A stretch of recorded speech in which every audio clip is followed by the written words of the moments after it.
So talk. What the hell is it? The talk to Roxy Alternatives. The more I think about it, the stupider that is. The alternative talk station. Yeah. Great. It's the alternative talk station. What's the real one? Couldn't tell you. Yeah. Well, most talk radio is political and boring. Well, why didn't he call it something like the good talk station? Yeah, when you're tired of real talk, come over here. Yeah.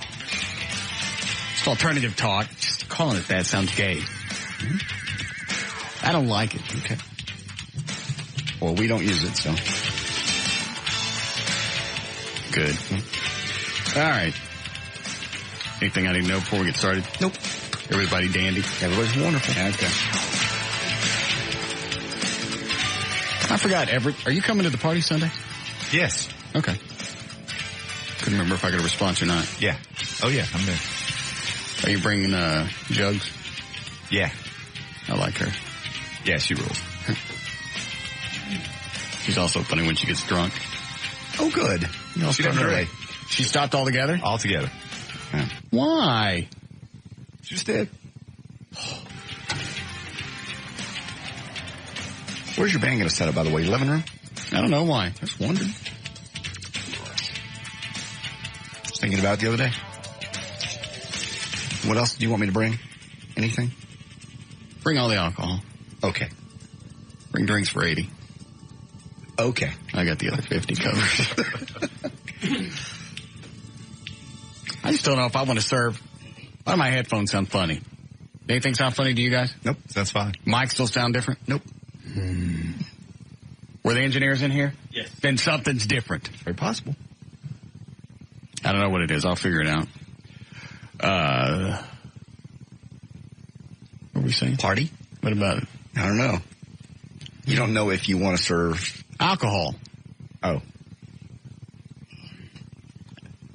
I know it won't be that big of a party without alcohol, but I was watching something on the news the other day about liability.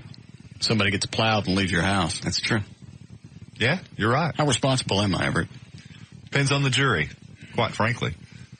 Why do you do it at Christmas parties? Because, you know, is the company responsible if I went to the Infinity thing, went home and got drunk? And yeah, because they were giving us free drinks. Yes. Lots of it. Lots of it. I believe I was plowed when I drove home.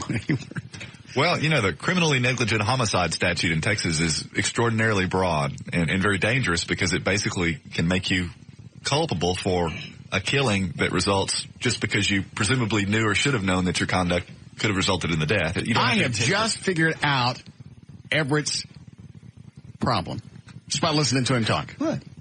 What are you talking about? You have the two different lobes of the brain, right? Okay. Let's say the left side of his brain is the part that houses his genius, his intellect, his gift with music, and the right side is a butt cheek.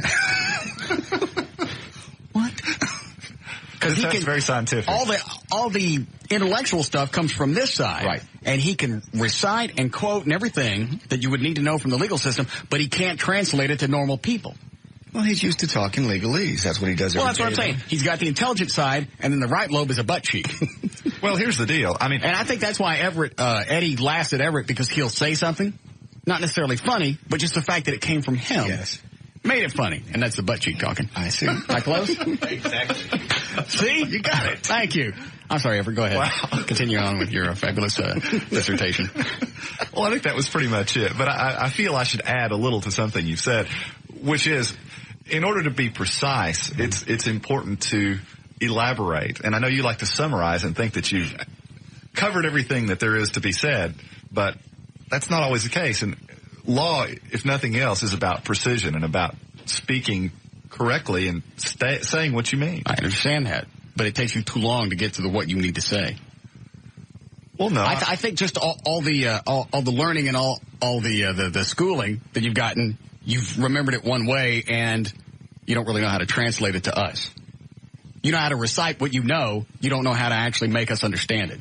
Well, how many times do you catch yourself saying "in other words"? Because you can see on our faces we ain't getting it. Well, yeah, you're right. I'll. It was a compliment. Don't take it the wrong way. Well, in that case, thank you. I said intellect, gift with music, butt cheek. Butt cheek, yeah. Many people would love to have that. Some people got two cheeks. Good looking at me. Anyway, what I thought, one of the two things I'm going to do, either no alcohol or I'm not going to bring the alcohol out until maybe an hour after people have started to eat. That's a good idea. Yeah, it sounds good.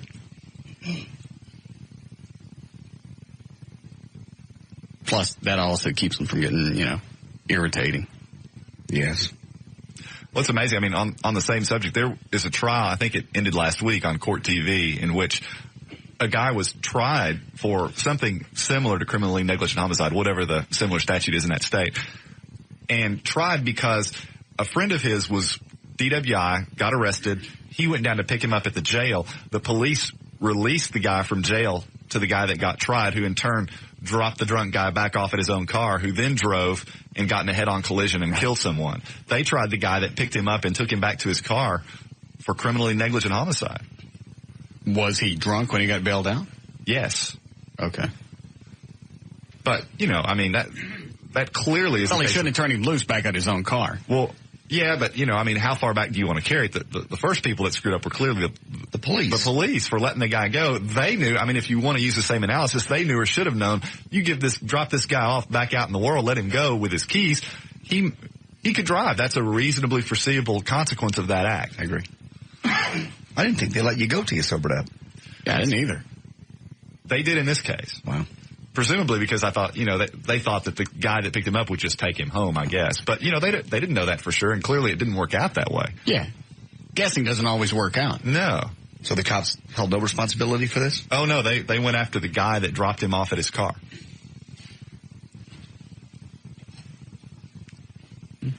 Mm-hmm.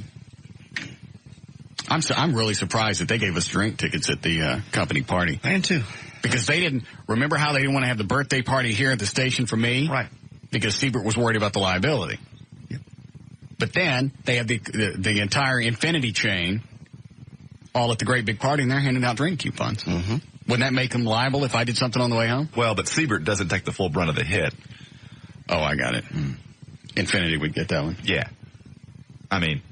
Siebert does that here and something happens. Everybody's going to look to Siebert. If it happens at a big Infinity party, he's not in the same position. Makes sense. Got it.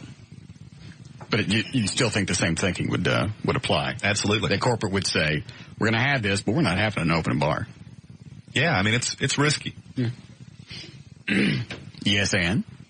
Hey, you guys. Hey, Russ, thanks for bringing this up, because I was thinking about having a New Year's party, too. But can't you just have your guests sign some kind of a release or a liability form when they get there? And if so, how detailed does it have to be? Well, but... hang up and listen. Love your show, Russ. Thank you. Bye. The argument to that is... I'm going to hang up and listen. Go ahead, Aaron. She's just a regular talk radio. That's what they always say. Oh, do they? Yeah. Oh. Well, the argument... That's not very smart. I'm going to hang up and listen? They ask a question, then they clear it. I'll hang up and listen. Why is she going to hear? Radio. Never mind. Go ahead, Everett. What were we talking about? Waivers. Releases at a party. Oh, right. Yeah. The thing of it is, I don't really know that would carry the day for you because, again, are you going to let somebody drive that you know is drunk just because they signed a piece of paper when they were sober saying you're not responsible? Well, where's the line on where your liability is, where your responsibility, how far it goes? You have to walk around the party the whole time checking people. Are you drunk? Well, I'm not a police officer, so I don't know what all the signs are. From the standpoint, what my signs are. Mm-hmm. Well, from the standpoint of criminal liability, again, the criminally negligent homicide is such a broad statute, and the case in point that I mentioned a moment ago is clearly an indicator of the type of problems that can arise that are unforeseen. I'm sure that not in a million years did this guy who dropped his buddy off at the car, who was drunk and went and got killed. Yeah, he didn't play it out through his head. Hey, here's something that could happen. I'm going to drop him off. It's been a few hours since he's been arrested. It's a good chance that he's sober. I'm going to let him go. Yeah, the police let him go into my custody. Yeah, obviously they thought the police thought he was okay. Why shouldn't I? Well, and you know how people are. I'm sure when he was driving the guy home or wherever he was taking him, his intent might have been initially to take him home and let him sober up. The guy may have said, look, I'm fine. I'm sober. You're my buddy. Come on, take me back to my car. Take me back to my car. I'm going back to my car. And, right. Most people would take their buddy back to their car and wouldn't dream that they could ever be charged with murder or, criminally negligent homicide. Yeah. He was charged with it. Do you know how it played out? Yeah, he was ultimately acquitted on that charge. And as I recall, there were a couple of other charges. I can't recall exactly what they were, and the last I heard, they were trying to work out some kind of plea bargain with regard to the other two charges. But the main charge, he was acquitted of. And you know what? It's funny that I'm not really concerned about somebody getting hurt on the way home, because I really don't care. I'm just worried about getting sued. I can see that. Well, so I was just playing through my head all the different things, you know, just have all the food out there and a bunch of things that soak up alcohol and have them eat all that stuff and then bring out the crap. And it serves two purposes. It keeps them from getting plowed, and they're not as irritating while they're in your house. I don't know why you even have a party. I don't either. I was peeing yesterday morning. I was the first one of the day, and I just got my hand up against the wall, and I had plenty of time to think. Where was my head when I decided to have this party? It started as just the show. Right. Just us. Mm-hmm. Then I thought, well, I'll invite Fingers, Siebert. Yeah. And then Gums. Gavin. Yeah. And then I invited Kurt Johnson, the market program director, because I like him. Then I invited Chapman. And they just kind of went from there. Because then you have conversation with somebody. You go, you know what? I kind of like them. I'll invite them too. So then it's Billy the Kid from Wild. And Alex, the afternoon guy. Wow. Then I felt sorry for him. I saw him in the hall last week. I invited Bill the Cat. This program, that thing over there. Oh, no. This is going to be a party. Yes. I'm bringing a camera. And then after doing then I invited Vance from Competition Machine, the guys who work on the Batmobile, who I was doing a head count late last week, and at that point it was well over 100 people. And everybody's going to come. And who knows what it is now. Then I start, inviting people from Three Forks, since I eat there a lot. What are you doing? I don't know, and I really would like to figure out a way out of this. Why don't you just set a keg up in the front yard? I'm close to canceling it. Oh, dude. I'm scared. Why? 140 people in my house. Well, everybody's well behaved. They'll be fine. And you set a window of time. It's early in the day. It's 3 to 6 o'clock. Everybody knows it's over. No, everybody doesn't know. Unless they've been to one of Russ's parties before, they don't know how it works. Will. I would think when the band starts breaking up to leave, that would be a nice clue for everybody. This shindig is over. Mm-hmm. You're going to need shepherds. He's had them before. Yeah, it was funny. The one that I had a couple of years ago, where somebody snuck in the pot brownies, and Dowell from Millennium Investigations is clearing the house out. I could hear him, even in my doped up stupor. I could hear him on the other side of the house. Dowell's voice. Yeah. Hey, Mo Chat, out of the house.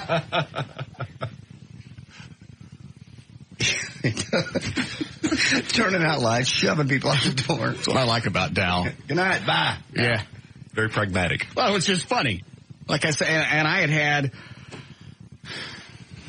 I don't know who made those brownies or how much dope they put in it, but I think I had 3 of them. And that was enough to completely screw up the rest of that night, all day Sunday, and a part of that Monday. But even as doped up as I was, I could hear Dowell on the other side of the house. Man, won't you out? Is he coming Sunday? I don't know. Invite him. No, here we go again. Well, he can help swoosh people out. You still talking, Dowell? Yeah, he's broke down in Mesquite right now. Oh, is he? Yeah, his alternator went out. Just called me 5 minutes ago. Oh, good. Invite him to the party. I invited Daryl Coffey at your request. I've yet to hear back from him, but I expect that I will. Just somebody else I invited that I forgot about. If you do it just in little bits and pieces, it doesn't really dawn on you until you start and add everything up, because every person you invite probably is going to bring a spouse, correct, and that immediately doubles the event. Mm-hmm. I'll get out of this. I called Larry North about something else the other day. He goes, I'll see you at this. I tell you, you're right. I invited him. Then I invited Kevin, my trainer, and Randy, the female trainer. I tell you, I had a dream about her. No, recently? Yeah. You know about it, Eddie? Yeah. Okay. I must have told Eddie. Okay, it must be good. No, it's not. I've had this thing for her since we started working out. Sure. When did I tell you about the dream? Yesterday. Okay. So we work out, and we're done. And she turns around, and she starts changing clothes. She's never done anything like that. So in the dream, I'm going, all right, something's up. She wants me to look. I'm not going to look. So now it's just the backside of her. She's topless. takes off her shorts, change. Now she's totally naked. I went, all right, I'm going to look. And look over, and right in the middle of this perfect body is a great big orangutan anus. Just a great big red one. As she pulls up her pants. And I went, Orangutan butt? yeah, just right here. Just one of those, the big... Like a gibbon? Yeah, it's huge. She pulled up her pants and I went, oh, I don't think I want that. That's interesting. Yeah. Floyd could dwell on that for a month. Yeah. I think that's an easy one. I can't have her, so I found something wrong with her. Right. So I invited her, and who knows who she's going to bring.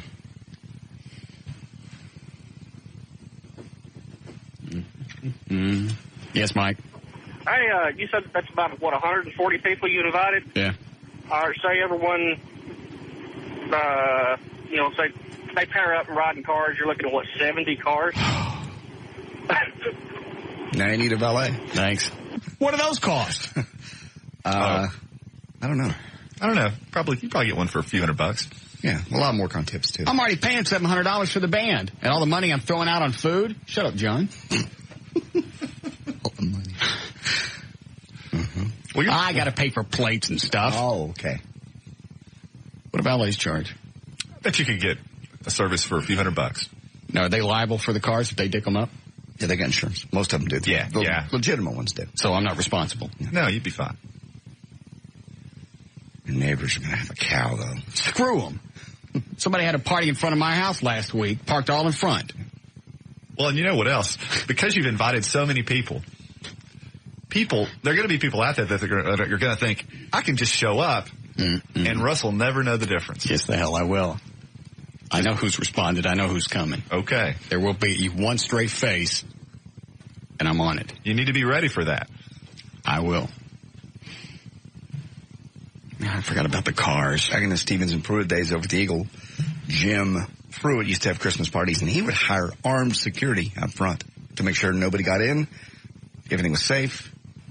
I mean, he would stand out in front of his house. They'd have guns. What does that cost? He was a nut. I have no idea. Oh, man, I wish I'd known. I know a couple of city marshals that actually asked earlier this week if there's ever any time we can do any kind of security work for Russ, let us know. Well, that's a good one. And they could mingle the party. They could come in. Sure. I won't see him again until Monday's a problem. Well, that don't help. No, it doesn't. You and your butt cheek. That's why I said I wish I'd known earlier. All right, do we need to break before news? All right. Yeah, Bob? Hey, Russ, your lawyer there is giving out some bad information. All right, go ahead. You don't need to have anybody sign a waiver for a New Year's Eve party. There hasn't been any social host liability in Texas in over 30 years. The only exception is if you serve a minor and the minor gets into an accident and hurts somebody, the person who served the drink can be in trouble. However, if it's an adult, they could be stumbling down drunk and you could know it, and they could leave your house, and there's no liability for the person who served the drinks. I don't know. I guess if this guy had paid attention, he would have heard that I didn't say that you needed to sign a waiver. Well, I guess he wasn't listening carefully. I was asking about waivers, but if you're throwing a party in your house and there are only adults there, you're going to jump this guy or not? Well, no. I mean, any valid point. Well, he wasn't paying attention to what I said. Well, but he's talking about my liability. We have been talking about that. Right. Do I have any liability? He's talking about his ass. He's talking about civil Hit him with a liability. bunch of Latin stuff. Get him. Unless you're serving minors. Res ipsa loquitur corpus juris secundum.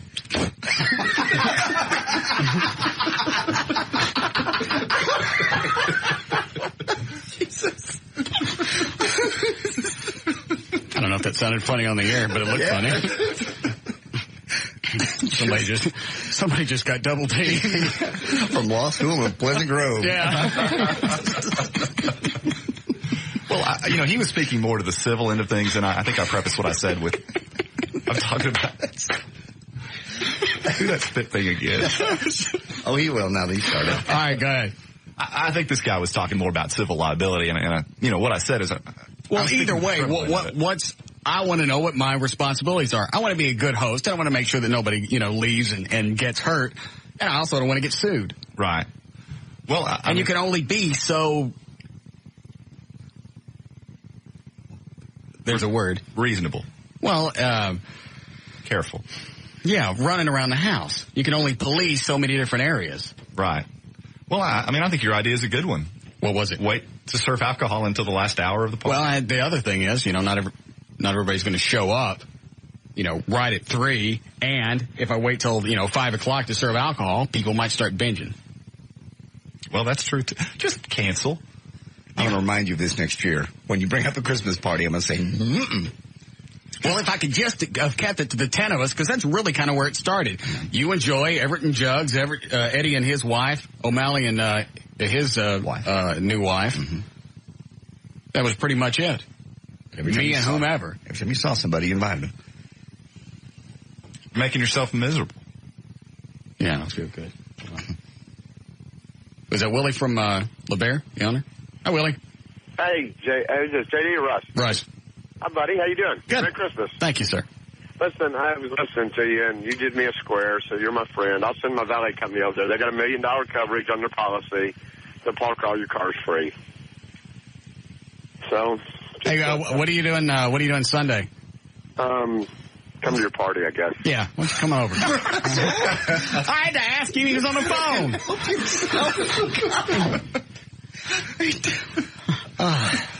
I've seen this movie before. Dan, get all the information from him.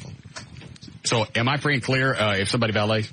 Yeah, you'll be fine, because they're bonded, as JD said. $1 million. All right, so nobody comes back to me and says, hey, the valet screwed my car up. No, because they can go up to the valet, and the valet's insurance will pay. Okay. Presumably. All right. Now, if people are valeting and somebody comes up and they're drunk and the valet's giving the key, does that help relieve my exposure? You really need to cancel this party. I'm just asking questions. Get somebody to stand at the door with a breathalyzer. Yeah, I mean, if you really want to be ultra conservative, that would be the way to do it. Just have a breathalyzer? Have a breathalyzer at the door. A portable one. You can't get in your car until you're below .08. Yeah, but what if they blow more than that? Then they have to stay at your house. That's worse to him. I think you'd rather be sued. Yeah. How much could they get me for? All of it. Well, they can't take your house. Oh, good. Yeah, Dal? Hi. Yeah. You want me to bring my whipping stick, or you just want me to show up? I think you just show up. Well, don't forget now, I am a police officer, too. So. I understand. Yeah, just come on out Sunday. You know where the house is. Yes, sir. All right. See you then. 2 more since we've been on the air. I can't stop. This is Russ Martin. Russ, who's impervious to all that surrounds him. Now, 214-787-1053.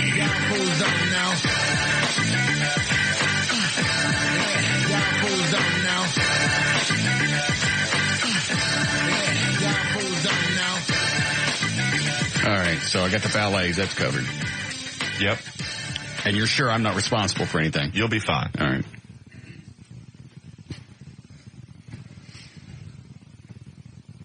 You look ready to party. You look nervous. It's just gotten out of control. Yes. Well, quit inviting people. I can't help it. Because you get to a certain point, if you got 150 people, you think, what the F? What's another 2? Well, yeah, and you keep, you lower the bar periodically. You think, gee, if I invited this guy, I can sure invite this other guy. Yeah, because now I'm inviting Dal. Yeah. I mean, he can help with security. Police officer.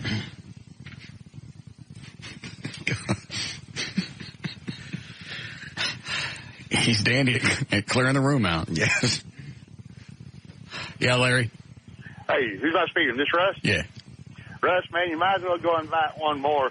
Because, as many people you're going to have in that house, the way them women are going to go to the bathroom, you're going to stop up. You can't have a stopped-up bathroom at a party. Are you a plumber? All right, hold on. Dan, give me the address.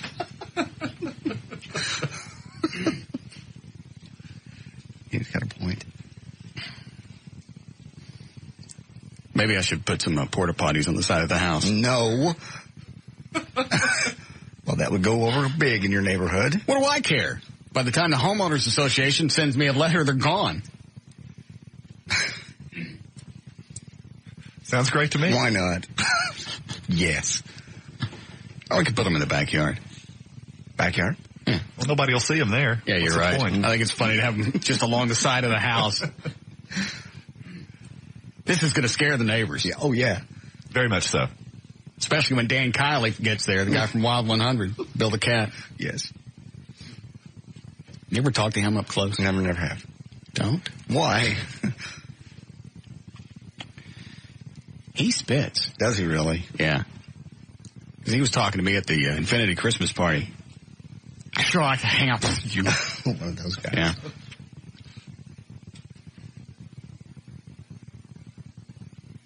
I don't know anything else he said to me, just because I was so vexed by his flying spit and his unique look. Appearance. Yeah. Yes. And he cleaned himself up for the party, cut his hair. Yeah. He did something else, and I don't really know what it was. Attempted to comb it. Is that it? Yeah, I think. It's weird. Yeah. All right. Don't let me invite anybody else. I don't care who it is. Okay. What is it, City? Information on the spittle. Kevin. Oh, really? Gavin Spittle, date of birth, December 14th, 1971. That's him? Sounds right. Yeah, Sunday's his birthday. Yeah. Social Security number. Does he have a criminal? No. Couple of speeding tickets, that's all I can find. Just 2 speeding? Yeah, I found, they might have been the same one. It repeated, so I didn't know. Here's his address in Vegas.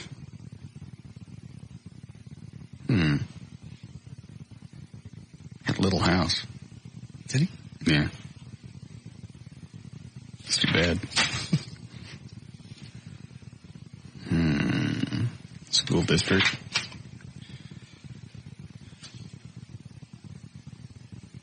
He drove a Plymouth Reliant. Yes. They haven't made those anymore. Obviously, that's what transports the G-Spot, I guess. The K car. Yeah, K-Car and the G-Spot. Was that a Reliant? Yeah, one of the K cars? The Reliant K. The early 80s? Yes.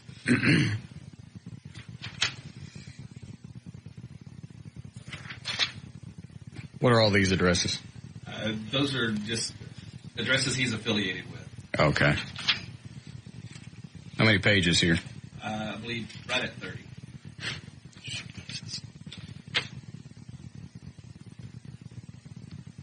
Where are all these phone numbers? Neighbors? Anybody in the area that's worried about it. That's weird, especially since we've got his Social Security number. It's frightening. Does that guy run anything on us yet? It'll be early next week. He has to do them at a certain distance apart. Got it. Okay. All right. Yes, Doug? Hey, Russell, Yes, sir. you have any niggas coming to that party yet? Let me think. If not, I want to be the first. Just not to invite anybody else. Yeah. Why not? I could bring the posse with me. Hang on, let me think if I invited any. Going through this thing in my head. No, I don't think I did. Well, why can't I be the first? All right, hold on. No. He said no, and he's going to bring a posse. Oh, yeah. JD. Say, don't be bringing no posse. All right, I'll come by myself. What about a few white women? No, I got plenty of those. Oh, okay. I got nice bushes, too. You'll like them.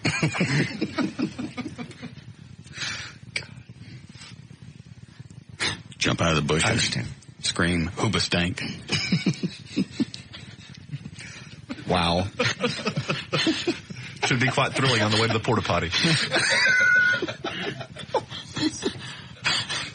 Some parties have magicians. People walk around, work the crowd. I just have a black guy in the bushes jumping out when people come to the door. Hooba stank! This must be the house, honey. Yeah. Oh. You didn't really give me my address, did you, Dan? Mm-hmm. Good, thank you. All right. You ready for news? Sure. Hey, did you get that audio I sent you today? Yes, I did. It's in the top mini disc. Okay. All right. You remember the story I told you about the 2 New York hosts, radio hosts? Yes. And they're talking to some chick on the phone. She gets, I guess, rear-ended or hit from the side or whatever. Did you hear the story? No. That's pretty much it. Morning Drive, WABC, big time, New York. Largest market in the country. Right. WABC, a heritage station, obviously. Yes. And this is the way these guys handle it. Okay. Here we go. You ready? Ready. leaving them off in Never Never Land. Maybe those are the parents that are pedophiles, Curtis. Well, look, what? Cheryl, you okay? Cheryl, come in. I think her cell phone just took a bath. Hello, Cheryl? That was very sad. Hello, She didn't Cheryl. get flushed. Cheryl, you okay? Cheryl, did you slip in the tub? Do you need a lawyer? You need a doctor, excuse me. Call the cops! What happened, Cheryl? Cheryl is now putting out a plea to call the cops. If only we could get discussion from Cheryl. No. Leave her on the air here. Let's see if we can get her location and get the police. Cheryl, where are you, Cheryl? Cheryl, where are you? Hello? Get me out of here! Where are you, Cheryl? Get me out of here! The doors are open. Get me out! Get me out! We're calling for an ambulance, ma'am. No, I gotta get out of the car. Okay. Get that. Is that it? Don't they say anything else? They come back. Oh. 8:49. We will continue to try to help her. Obviously, she's been in some kind of an accident. She appears to be okay, but just trapped in her car. Some Good Samaritans are trying to rescue her as we speak. And we'll find out what happened in... Somebody's just been in an accident. Don't really know what's happened to her. What's the next thing I would do as a radio host? I know. Just a minute. Absolutely, but at 8:50, let's get the traffic and the weather from Candy.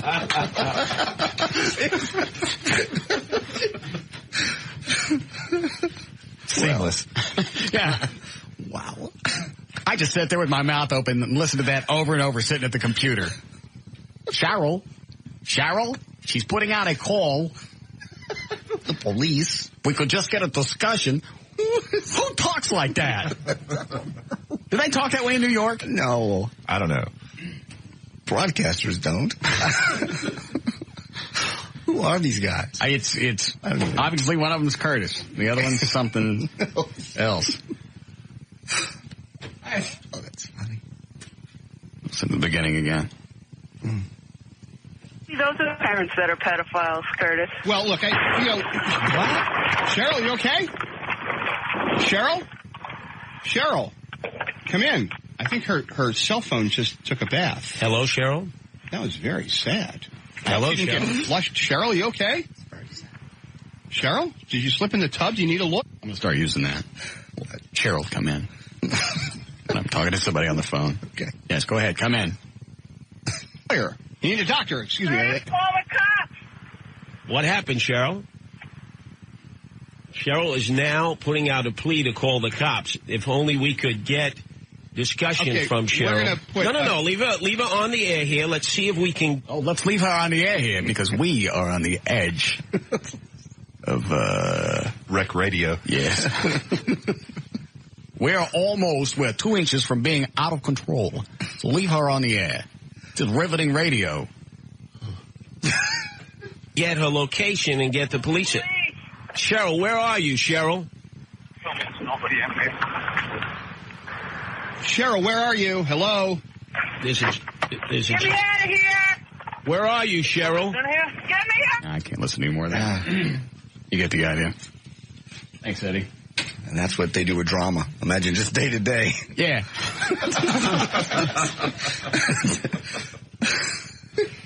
All right. Oh, and if you pull up their website, WABCradio.com, they look like that. Believe it.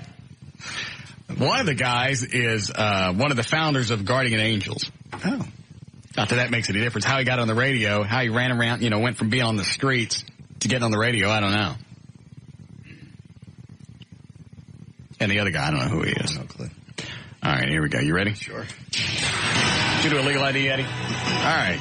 3:58, this is KLLI, Dallas, Fort Worth, Texas. J.D. Ryan's on Live 105.3. Thank you, Russ. Brought to us by Miller Lite and by Blockbuster Video. This hour of the Russ Martin Show is brought to you in part by Miller Lite. At Blockbuster, your favorite movies are guaranteed to be there or they're free. Like the action comedy Bad Boys 2. Rent it and make it a Blockbuster night. Details at participating stores. And also by the Hurricane Grill. I'll be out there tonight, Greenville Avenue, 2831 Greenville at Goodwin, Lower Greenville. I'll be there 10 to 12. Great atmosphere at the Hurricane Grill, taking Dallas by storm. Friday, December 12th, 2003. Let's see, Susan Powder is 46 today. Fitness expert lady. Dionne Warwick, 63. Connie Francis, 65. Bob Barker turns 80 today. Over the weekend, Ted Nugent is 55. Dick Van Dyke will be 78. Patty Duke, 57 on Sunday. A Pentagon audit has found Vice President Dick Cheney's former company may have overcharged the Army by $1.09 per gallon for nearly 57 million gallons of gasoline delivered to citizens in Iraq. Auditors found potential overcharges of up to $61 million for gasoline that a Halliburton subsidiary delivered as part of the no-bid contract to help rebuild Iraq's oil industry. But the company apparently didn't profit from the discrepancy. They said the problem was that Halliburton may have paid a Kuwaiti subcontractor too much money for the gasoline to begin with. Democratic presidential candidates, of course, have jumped all over this, saying this audit demonstrates the Bush administration's commitment to special interests and corporate policies. Hold on a second. Yes, Jill? Come in, Jill. Hey, Russ, how are you? Good. Hey, I need your opinion on something. All right. Yesterday when I was shopping at the Express store, I was buying some sweaters. Mm-hmm. This kind of creepy-looking guy came up to me and said, hey, I hate to bother you, but my wife is about your size. Would you mind trying this dress on to see if it fits you? And it was a little black dress. Was he a pervert, or was he trying just to get a good present for his wife? Don't touch yourself. Quit. It makes me horny. Why? Because it does. Because you know exactly what he was doing. He's going to take that dress and then go home and smell it. No. Yeah, absolutely. You don't just ask somebody. Yes. That's all he was doing. Did you try it on? No. Oh. I said, that's what the sales girls are there for. And he said, well, they're bigger. Yeah, that's all he wanted to do. Okay, that's gross. I can't help you. Okay, well, I just want your opinion on that. All right, that's what he was going after. He was going to take the dress home and smell it. I don't agree. What do you think he was doing? Well, I've asked. You don't walk up to, asked what? Hang on, Jill. One moment, Jill. Never a dress, but I ask, I bet like a coat or something if there's somebody that's the same size, because I don't know sizes from anything. You walk up and ask a stranger to put on a coat because she's about the same size as Joy? If they look approachable. There's some people that do, some people that don't. I've asked salespeople to do it before. I've never touched. Because I don't know sizes. Well, a salesperson you could do because they're there to help you out. Right. You were just there running around, right? Yeah. All right. Never, okay, well, I'm never glad it didn't fight on. All right. Well, thank you for the discussion. Well, thank you. Talk to strangers and ask them to put on clothes. Well, again, it all depends on the situation. Some people look approachable and others don't. I would never go up to somebody in a store and say, try this on. I wouldn't care what the situation was, but that's just me. I wouldn't either. But if that's what he was doing. That's pretty safe. If he went up and asked, that's what he was going to do. He was going to take it home and smell it. Okay, if you think so. I don't know. I wasn't there. The guy looked creepy, then she said he looked creepy, so I agree with you. He probably was. Quit touching yourself. Does he do anything for anybody else but me? You just said an image. Hi, it is. Yeah. Just a nice little hot chick that puts on a little bitty dress for you to look at. What time's Danny Sexton coming? 6? Somebody spell me. No. Yeah. No. Yeah. Come hold it. No. You guys squeeze all let of it. it. Just let it build up. Hundreds of Hispanics protested the repeal of the law allowing illegal immigrants to get driver's licenses in California, taking to the streets today in a statewide boycott of schools and businesses. The day-long boycott was intended to highlight the economic contribution of California's Hispanic community. About 400 people marched into East Los Angeles, waving signs in Spanish saying, "Yes, we can. We want licenses now." Schwarzenegger repealed that basically. Good. Illegals. Why would you give him an illegal alien? Just saying that. Illegal aliens have driver's licenses. I realize. It's inconsistent. And it's kind of one of those things, it's kind of hard to figure out who to side with because the employers are sitting there going, well, none of the Hispanics came in today because they're protesting the thing. Well, they don't have driver's licenses, so they really weren't supposed to be there up until then anyway. So you really can't bitch. True. And the Hispanics, if they're illegal aliens, they're not supposed to have driver's licenses. You're legitimating illegitimates. Yeah. Plus, a driver's license is just more than something to drive with. Now you've got a U.S. ID. Yeah. You're no longer... Why don't they just take these people and run them through INS? It's such a long process. People wait years and years to become citizens. And it's not fair to those people that do that. No, it's not. To just give these people a driver's license. You're right. It's a tough process. And I think, the war on terrorism has not helped the plight of those who are attempting to gain citizenship to this country. Yeah. I mean, I had a friend, JD and I worked with in television that went through the whole long process. I was there the day that they naturalized it. Is that what it's called? Yeah. Great. It's almost like a graduation ceremony. Yep. And it's a big deal to them because they have to go through this thing, and I believe they have to take some kind of test. Oh, yeah.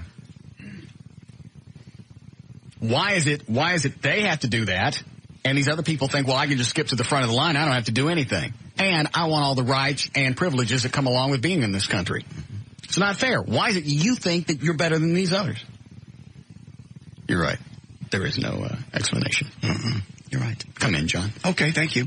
Police in Dallas believe a man shot himself to death early this morning on the exact spot where John F. Kennedy was assassinated 40 years ago. A spokesman at the nearby Conspiracy Museum said, I can honestly believe I've seen it all now. Witnesses said they saw a man in a camouflage jacket holding a gun on his chest and lying in the street at the X that supposedly marks where Kennedy was shot while riding through Dealey Plaza. Police say they'll look at physical evidence before officially marking it a suicide. The X, by the way, the memorial is not sanctioned by the city of Dallas. It's maintained by the publisher of the local conspiracy theory publication.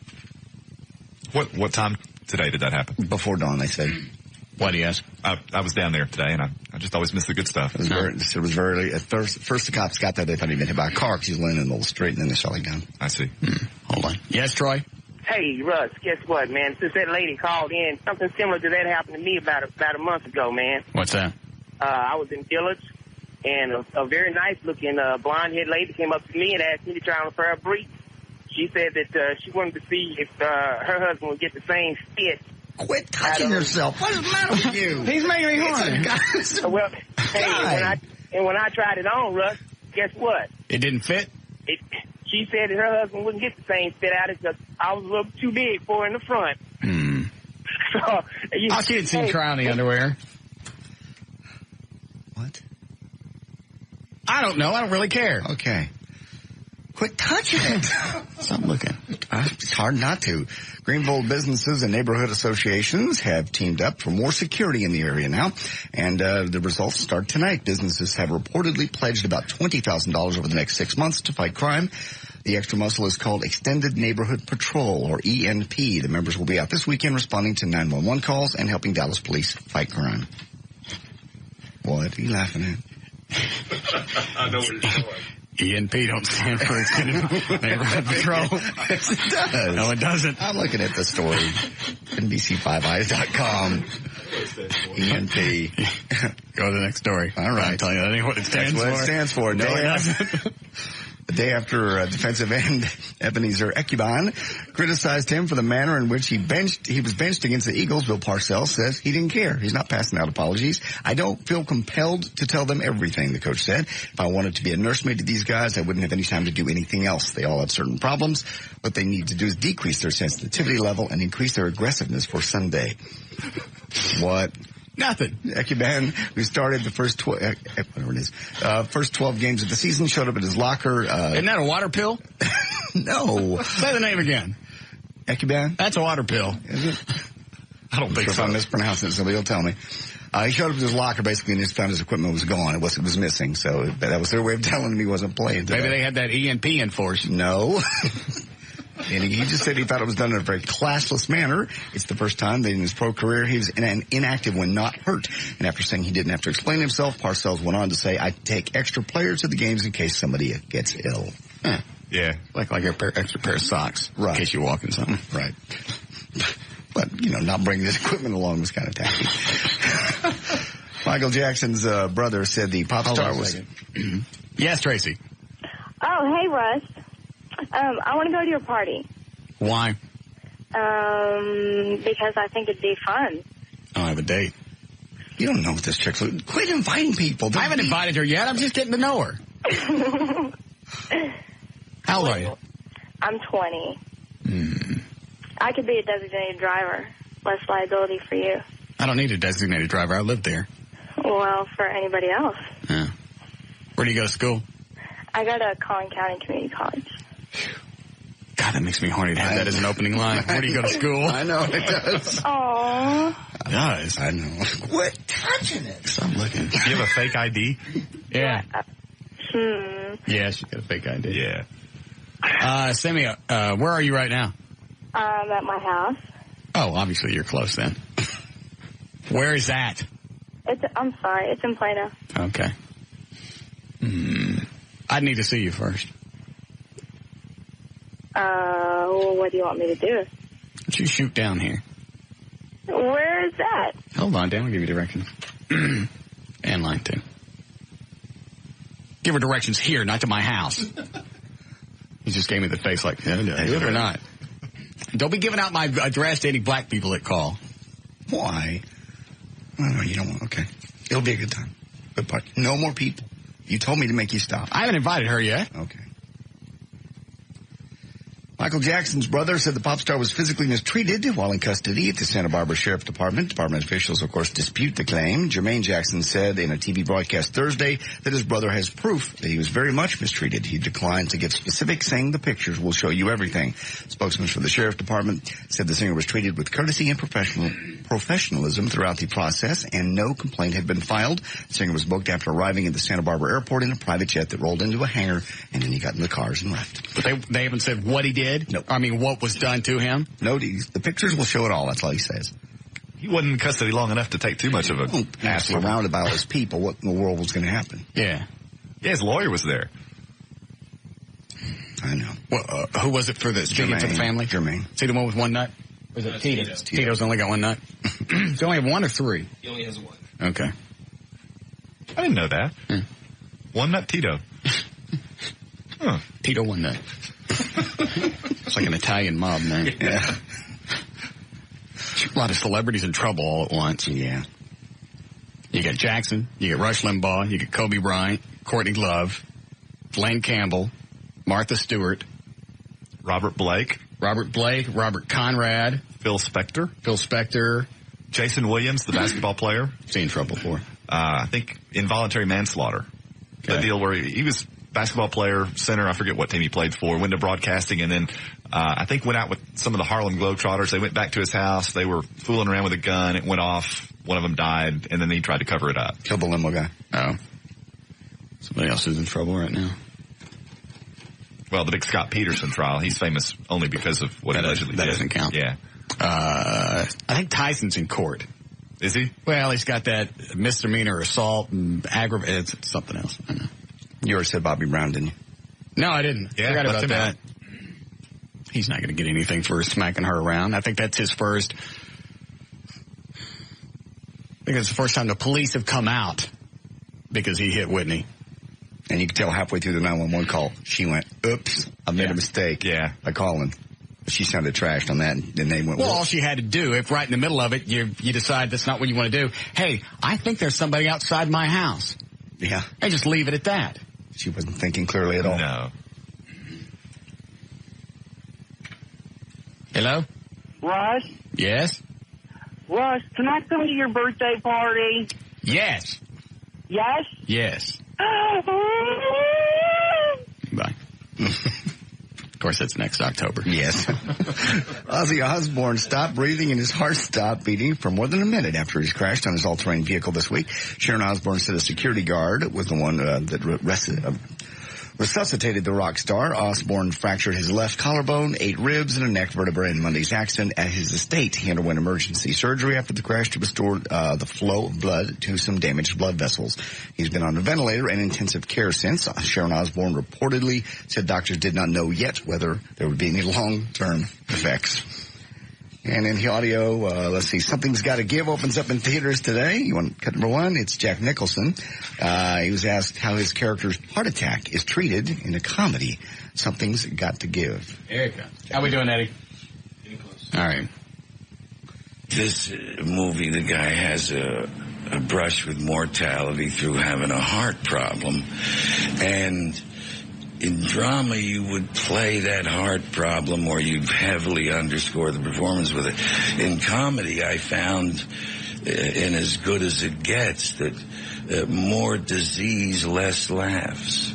Got number 2 is actual scene, which Jack Nicholson, we're going to understate it. That's true in life as well as art. Yeah. Go ahead, what? Cut number 2 is a scene. Jack Nicholson talking to Diane Keaton about her propensity for wearing turtlenecks to Can I ask you one other thing?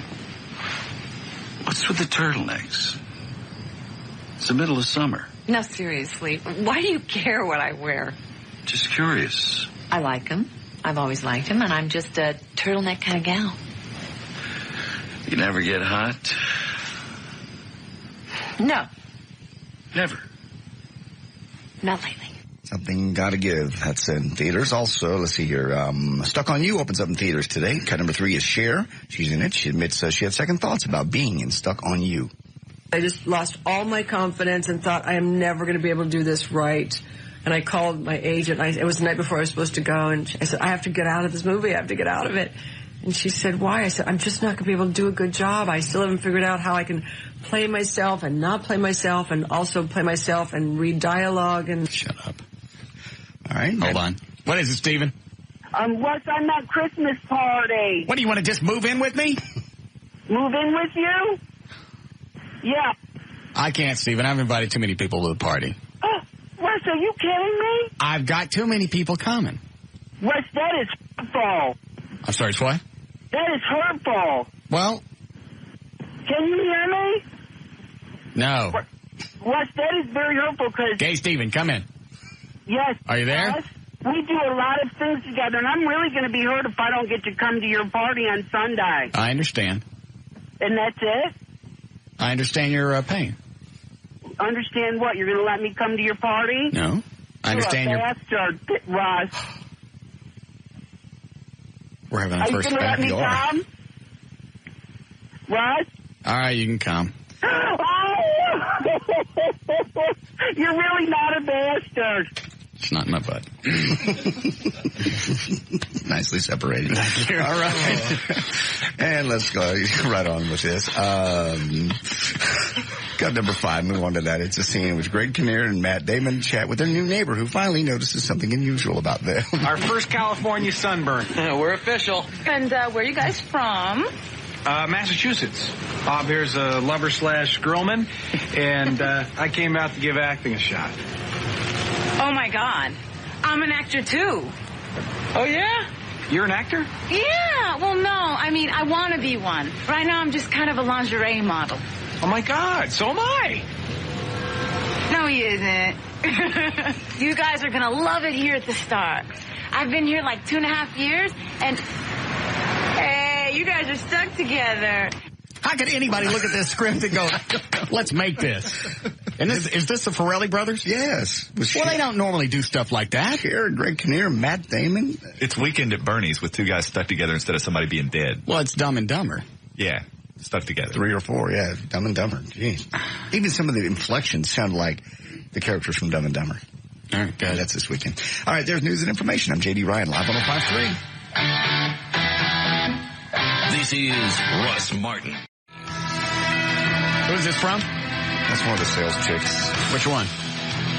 They all look the same to me. It's real cute, big breasts. I don't know. Is it Monica? The one with the fake ones? I know her. No, it's one of the new ones.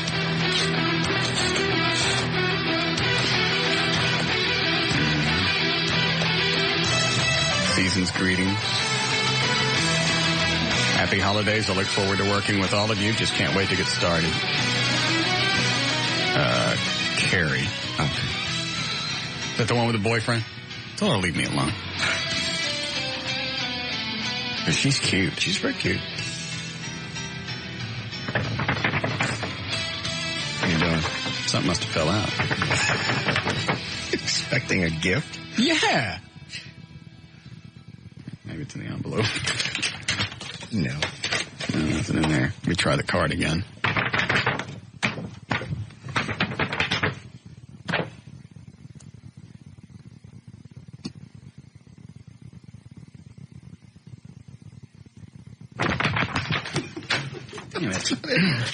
Ain't nothing in here. No.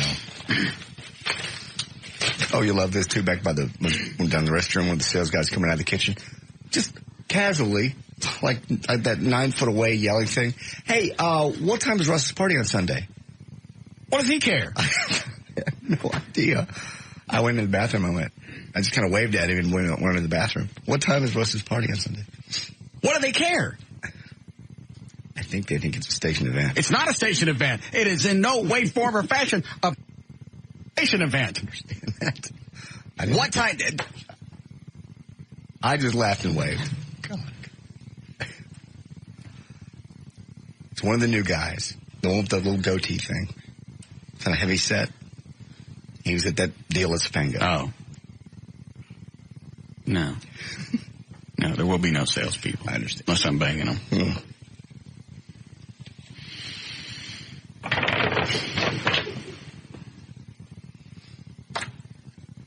It's stuck to the back. Not even a card she went out and bought. It comes in like a kit. You're kidding. Or a whole box. Because there ain't no price on the back. No. She's the only salesperson so far that's given us even a card. All right. Still need a date for the party. Does Jugs have any friends? Ever? Man, I'm not fixing you up with anybody ever again. Or anyone else for that matter. Yeah, that's right. Mothra. Forget about Mothra. Yeah. Somebody sent me pictures of Mothra at some kind of Harley rally making out with a chick with her cans out. You still got it? Didn't I didn't send it on to you? No. Because they sent me a link and said, does this person look familiar? And it was a great big motorcycle rally. And I had to go through all the pictures. And it's been a year and a half since I saw her. Right. So I didn't remember anything. And I sent back the link and I went, I don't know who these people are. And they just sent back the link Mothra. So then I went back and looked at it and I found her. Wow. That bitch is nuts. You think? Yeah. It's just an amazing story. I know we've talked about it many times before, but just the very idea that the last time I fixed somebody up, felonies were committed, lawyers were involved from either side. Would that really be a felony? Driving her car into my garage door? Yeah, it's criminal mischief, and it's, the damage was sufficient enough that she could have easily been charged with a felony. It just pisses me off that I left. I'd have been in the house. I'd have been scared to death. I didn't know what she was going to do. She just came back to the door, and I went, all right, screw it. I'm going to get on the Harley. I'm going to pull around back. So she can see me leaving, and she'll know I'm not there. Most chicks would just leave. I wish I had to come back and just watch your whale on the front door with my security sign. Right. Pull the flowers up out of your flower bed. And since she's pulling the flowers up out of the flower bed and they ended up in my neighbor's yard, she's got to be running back and forth. Yeah. Because there's no way you could have thrown them that far. So she's beating on the front door with the ADD sign, and she's pulling up all my flowers and throwing them in the neighbor's yard. Right. And decides that's not enough. I got to drive around to the backside of the house and drive into his garage door. 1 minute I'm setting you up with somebody. The next week I'm drafting a settlement agreement. And then she calls somebody the next day and laughing about it. Guess what I did? Instead of going, oh, Jesus, you're not going to believe what I did. How do I get out of this? She's laughing about it. Do you really think I'm going to let the fact that you slammed into my garage door go? Mm-mm.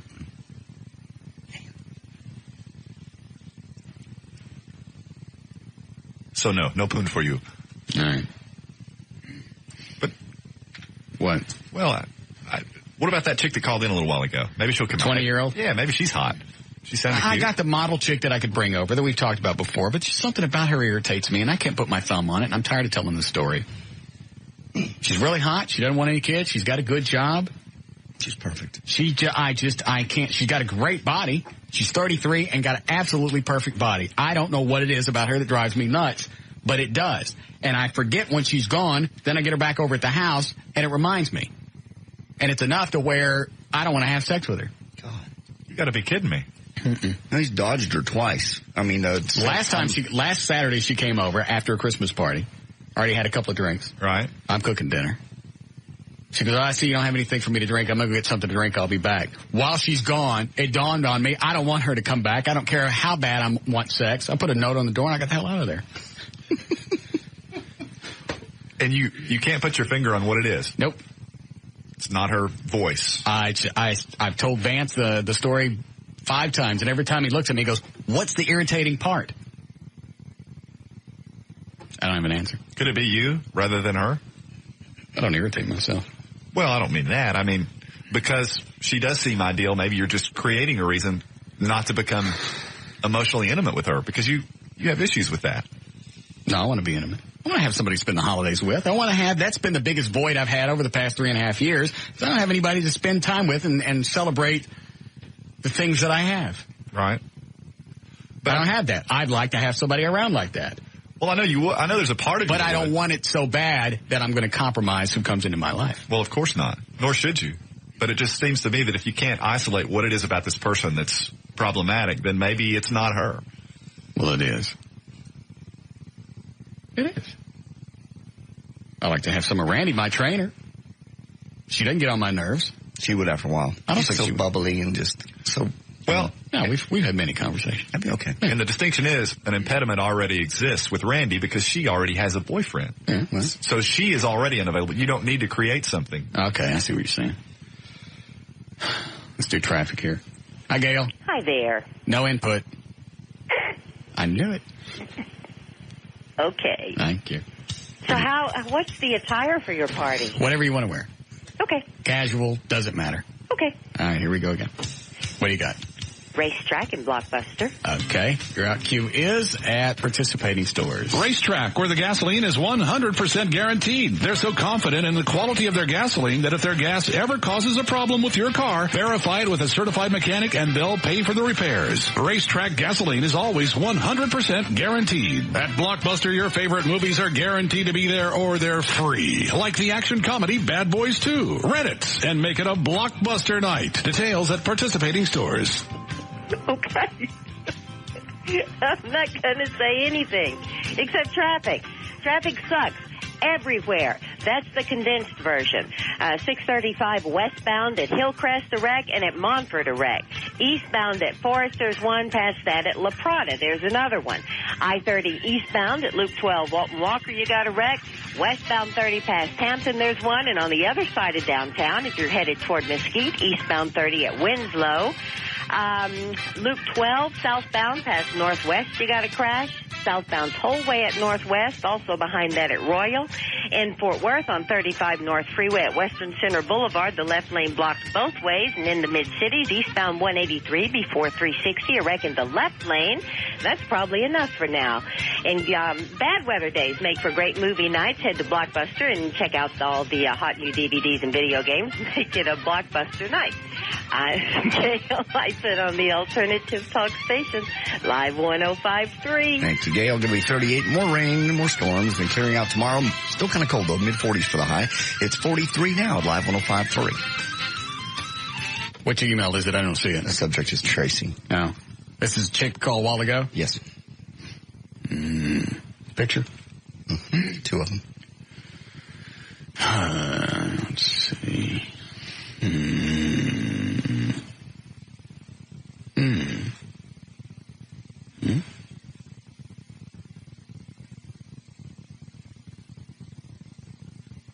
Nah. Why? No, I don't like it. Okay. She's cute. She's cute. She needs to lose Gilligan, but... Yeah, I know it.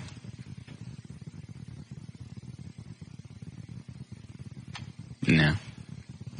Is she coming up, Dan? She not? What'd she say? Apparently she had some sort of church function tonight. Well, there's another reason. Yeah. I don't want anybody around my house hanging out with me. Wants to go to church.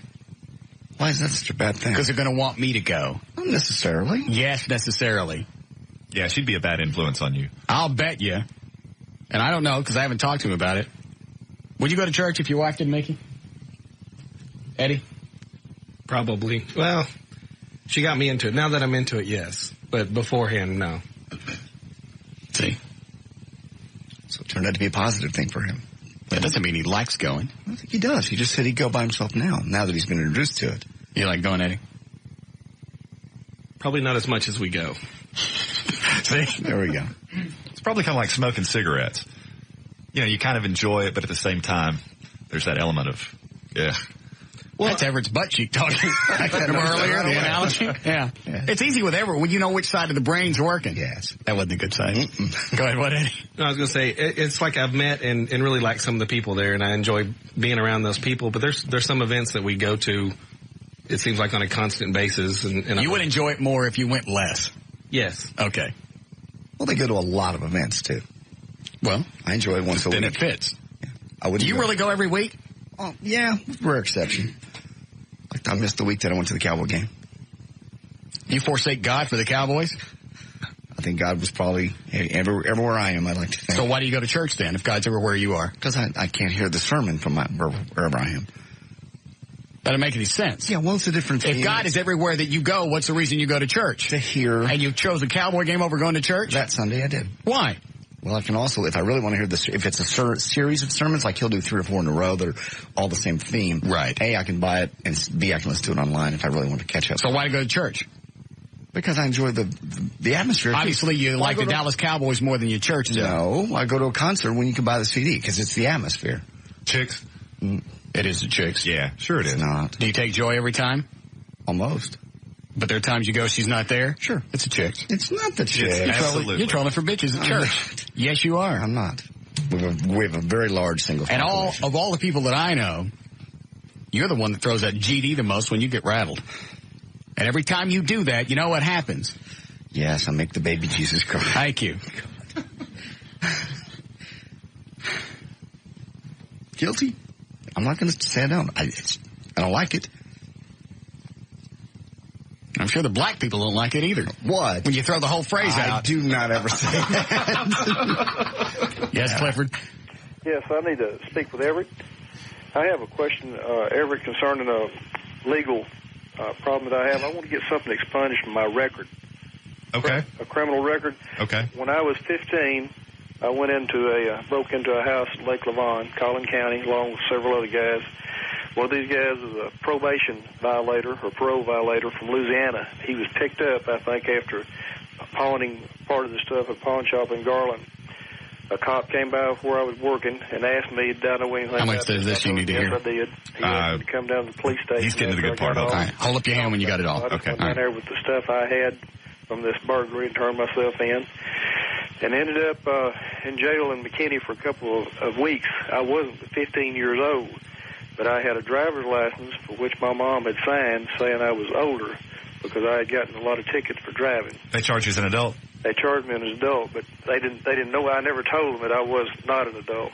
Okay. Anyway, I got a 5-year probated sentence for this thing, and I'm now 59 years old. Did you get deferred adjudication on it, or were you convicted? I was convicted. I didn't go to a trial or anything. I just went to court. Okay. If you're convicted, you're not entitled to an expunction. That's the short answer. So, unfortunately, under the present state of Texas law, you cannot have your record expunged. Well, no, there's no point in my pursuing this any further then. No. Okay. Well, thank you. You've answered my question. Sorry. I wish I could help you. I do too. Thank you. Wonder why you would want that at 59. Well, it's interesting. I do a great many expunctions, and what things can you have expunged?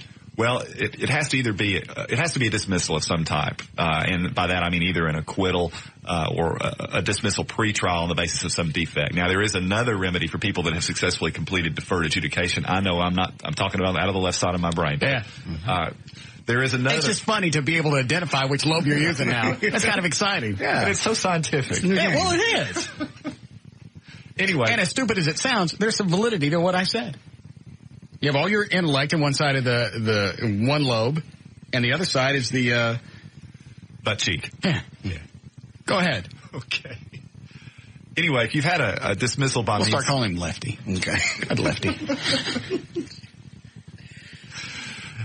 If you've had your case dismissed by means of a deferred adjudication probation, there is a new remedy that everybody should know about called an order of nondisclosure, which may or may not be available depending on your particular circumstance, but it's a very powerful statute because it allows you to essentially seal your criminal history from public view if you've received deferred adjudication and successfully completed it. Okay. So in other words, it's akin, it's not identical to an expunction. There's some differences, but... All right, so like my deferred adjudication, we can go back and expunge that. Absolutely. Are we going to do that? Yes, we have to wait for your offense. Given your circumstances, there's a 5-year waiting period that obtains, and that starts tolling from the date that you're discharged from probation. Okay. Well, that's jacked, because Wapner, what is his name? Coffee? Yeah, Coffee left me on probation 8 months longer than I was supposed to be. Well, that's true.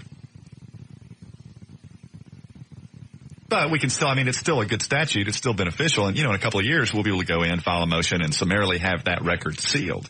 So but I thought any type of deferred adjudication meant there's nothing on your record. Well, yes and no. Because people do that. They do that all the time now in traffic court. You're right. And it's not so much a problem in traffic court with regard to the long-term consequences of having obtained a deferred adjudication. But, for more serious types of offenses, it's somewhat misleading because if you receive deferred adjudication and you serve it successfully, yes, it results in the case not having a conviction on your record, but it still shows on your record as being deferred adjudication. It shows that you pled either guilty or no contest to the offense that was charged, that you were placed. So it is on your record. It is on your record as a deferred, but not a conviction. Put another way, you can truthfully say that you've never been convicted of the offense, but people can still find it. Got it. All right. Hold on. Yeah, Tracy? Russ, I want to go. To what? I want to go to your Christmas party. Oh. Why won't you let me go? Send me another picture. I don't think I have any more. Oh. We'll take a new one. I don't have a digital camera. We'll get somebody to take something. I'd Why hurry. won't you let me go, Russ? You're just not my type. Okay. Maybe those were bad pictures. Send me one somebody thin in it. Stop it. Oh, my gosh. I heard girls in the reception area yelling on that one. What? Send pictures of it. Oh. Well, I don't want you there now. Hey, have a nice time at church tonight. Whore. Drop the F-bomb. I can't make it up today. I got to go do something at church. F you. You insulted her. What? You insulted her. So, don't send me a picture with a fatty in it. She's not fat. Somebody in that picture was, and it wasn't the Gilligan guy on the left. She doesn't appear to me to be fat, but okay. Pop the picture back up. Did you keep it? Because I erased it. Yes. Nasty ass. Don't send a picture to me and then be unhappy because I didn't like it. Fat? Zoom down. Okay. Scroll down. Yeah, look at her arms. All right. What do fat arms mean? Fat body. Thank you. How many chicks you see with fat arms with a nice ass? It don't happen. Very few. Did you hear somebody on the lobby? Oh, a couple of girls screaming. Yeah. I don't think I've ever heard that before. Tough. Joy have any friends? Yes. Have her bring me one. No. Why not? Nobody wants to get in between you and a girl. Nobody wants to put their friends up. I'm not going to hold her responsible. You will have her bring somebody from... Still hold Everett responsible. Excuse me, that's a world of difference. Everett set me up with somebody, and the bitch nuts out, bangs on my door, beats holes in it, and then drives her car into my house. Well, I'm just saying, if it doesn't work I think Everett's got a little coming on that one. Yeah. It's not like it didn't just work out. Well, I had nothing to do with that. It's not like, I was Baptist and she was Jew. Yeah. She ran her car into my house. Yes. Have her bring somebody from work. Actually, there's a black young lady that she works with that's very attractive, that really wants to go out with you. She's right next to her. What? She's very attractive. I saw her at the Christmas party. I didn't say anything. Okay. Hold on a second. Let me ask some of the mics off.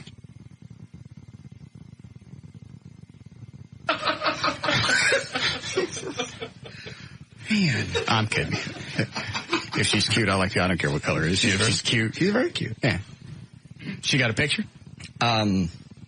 Yes, I'll have Joy. I think they've already gone from work. If they're still at work, I'll have her send me one. Yeah. Because where she works, there should be a bunch of guys there. Chicks. There's a bunch of chicks. Bunch. Well, then have her bring some. I'll have her. Just have her bring a bunch. Then you get more people in your house. That's okay. I'm all right with that. Okay. I want somebody to hang out with over the holidays. Okay. And Katana won't call me back. She's married. Huh? She's married. I know. Yeah, I think probably New Year's Eve kissing a married chick's going to be awkward. For her husband. You've done it before, yeah. I was going to say. Wouldn't be the first New Year's Eve. Shush. Need a break? All right. We'll be back. This is Russ Martin on Live 105.3.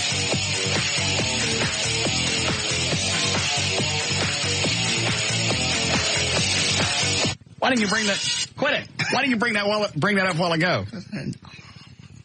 I just didn't. I just tell you off the air. Yeah, okay. Well, tell me now. What? It's just that Joy's got a guy that's been cruising by her desk, too. Yeah, she's got another one? This is a different guy. Okay, what's this guy doing? He's new. He just comes by, and they go downstairs, and they smoke.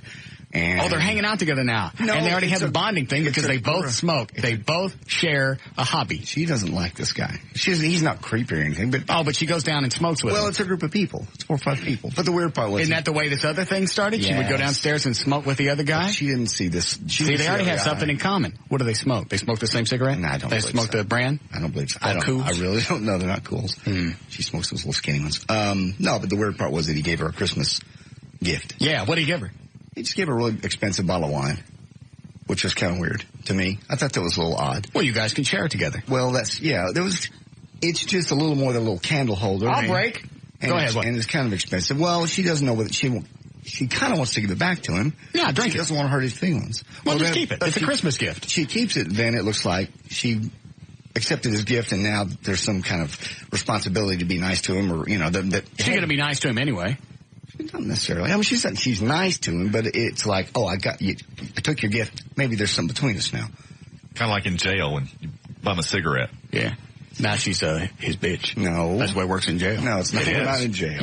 You go to jail. Don't take nobody's cigarette. I understand. I won't. Okay. Anyway, so I just told her, I said, and I went back in the same thing. Are we dealing with the same situation? He's hitting on you? She said, no, he's not. Yes, he is. If she's worried about the gift and wondering what it means, then she knows he's hitting on her. Well, he gave some other people gifts, but they were really cheap little. Okay. And this was a really... Then he wants some. Well, he can want... Let's go down there and straighten him out. No. Come on, it's holidays. Go down and beat somebody's ass? Yeah. That'd make her real popular. What, your boyfriend come down and beat somebody up at Christmas? Yeah. I didn't see it. I asked her, I said, now you knew this has been going on for a couple of weeks. Why didn't you point him out to me at the party? She goes, I didn't see it. Oh, that's right. You guys had the Christmas party last weekend.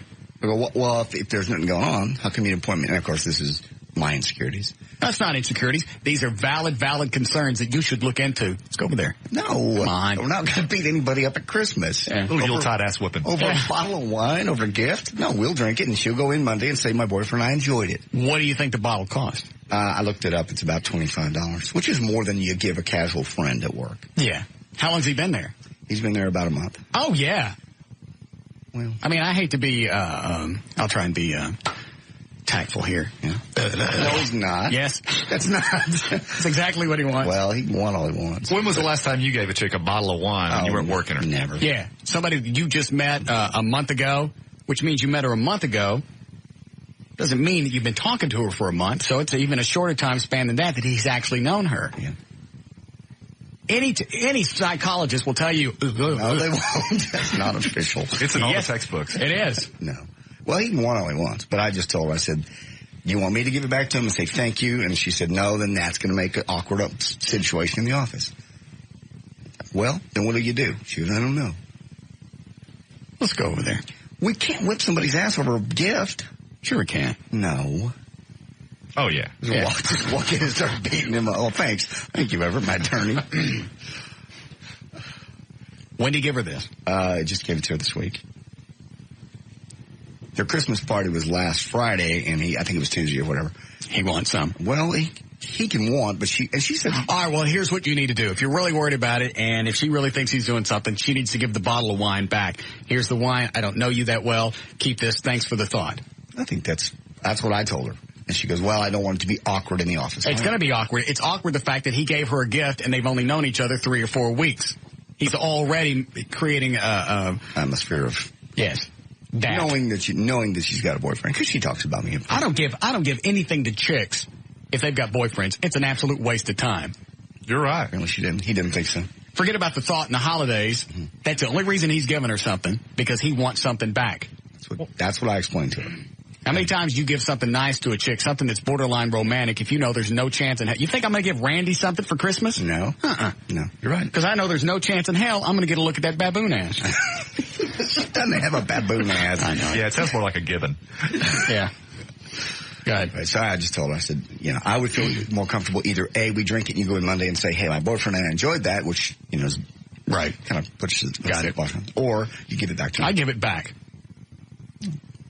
I'll tell her that. I've been busy this week. I really haven't thought about it, other than to ask, you know what, you quit smoking with him. Like, this is how the other guy started. Right. Going down They don't see it. Chicks don't see the hanging out and all the other stuff. At all, and it's that's not bonding. Hey, it starts out easy. Hey, I'm going down for a smoke. Want to go? Well, sure. So now not only are they smoking together, they're having conversation, and they're chatting, and they're doing it several times a day. And after a while, you run out of chit-chat, and you start talking about deeper stuff. Yeah. Now he's bonding with your chick. Now he's trying to get her drunk and plow her clam. And you're going to say, let's go over there. I can't.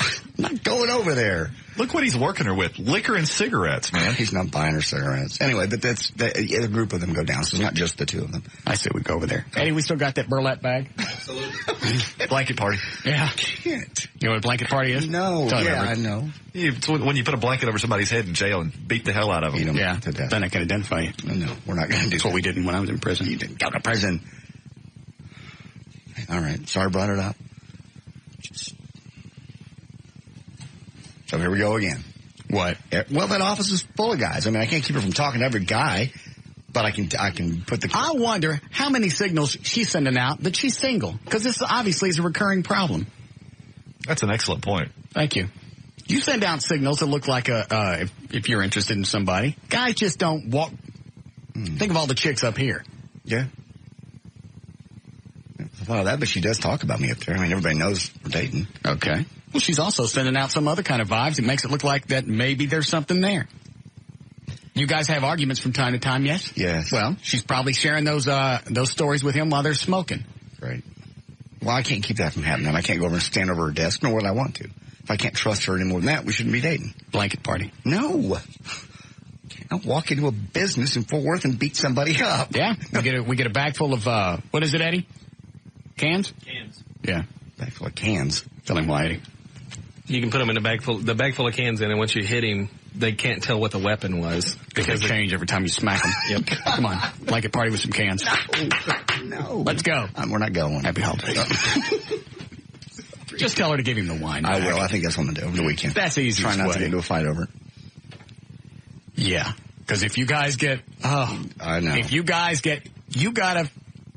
I know. Do not, at all costs, you're going to salvage this relationship, get in a fight over this bottle of wine. Yeah, you're right. Because that's going to be another catalyst. That's going to be another story to go back and share with him. My boyfriend, I'll bet you she even says, my boyfriend wants me to give this bottle of wine back to you. I don't think she'd do that. Wow. I'll bet you. Over a couple of cools. No. They'll be downstairs smoking. No, they won't. Yes, they will. I told her to quit that. Because I can't control what she does at work. All right. Well, there's one very mature way to handle it. What's that? Blanket party. Quit it. Bag of cans.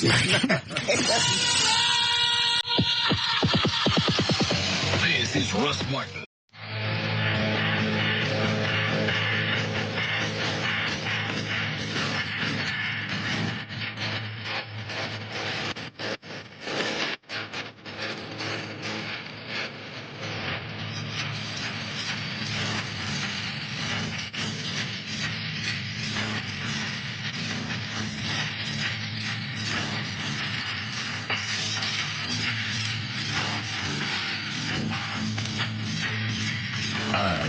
You got your news ready? Yep. Do you want a legal ID, Eddie? Okay. Let me see if I want to take any of these.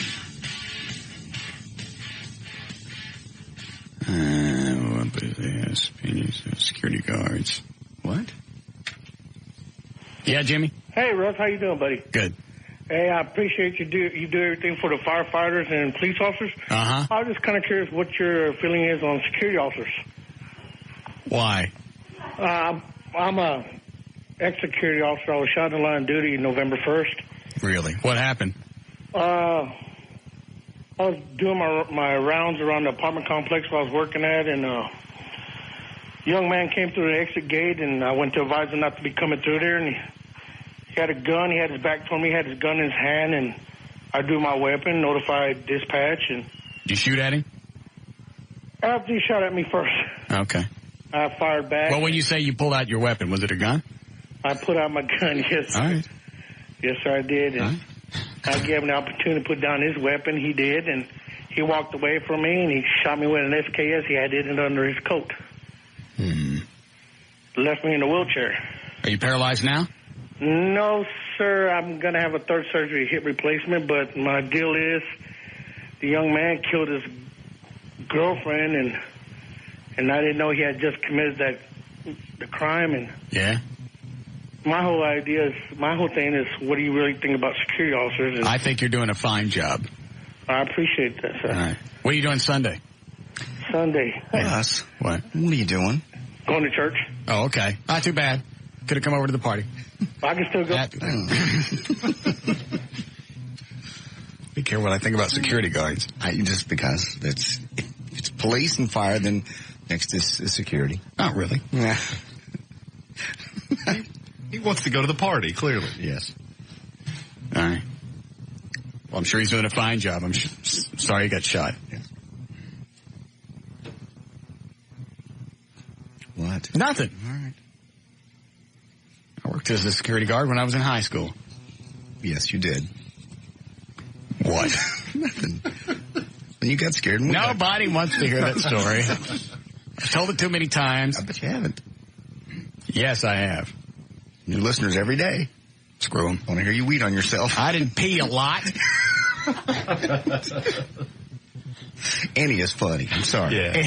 Annie is funny. The ending is not funny. I said Annie peeing is funny. Oh, yeah. Yeah, it's not the quantity that matters. Well, I don't even know that it was really pee. Yes, it was. No. You scared yourself enough. So. Nobody else scared you. What else would it have been? I could have been horny. No. Sometimes you dribble. You were scared. Not when you're scared. It can be horny. It doesn't. I'm not telling it again.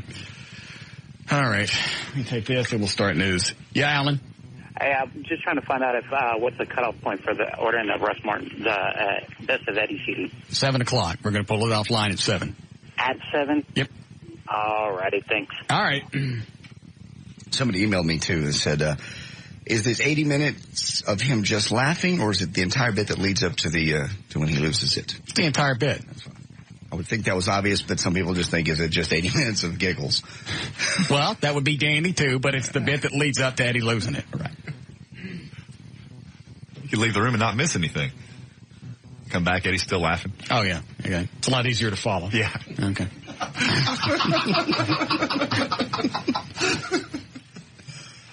Yes. Right, Loeb. Yes. Yeah, because you could tell that people realize today's the last day, because I get an email every time somebody buys one, and every time my computer would cycle through to check email, be another clump. Which means we got to sign all those tonight because they got to go out. Okay. I have an appearance, but I'll come back afterwards. Or I'll take them home. You want me to mail them over the weekend? That didn't matter. You've known all along we were going to sign them. What are you waiting in the last minute for? Well, you didn't sign any.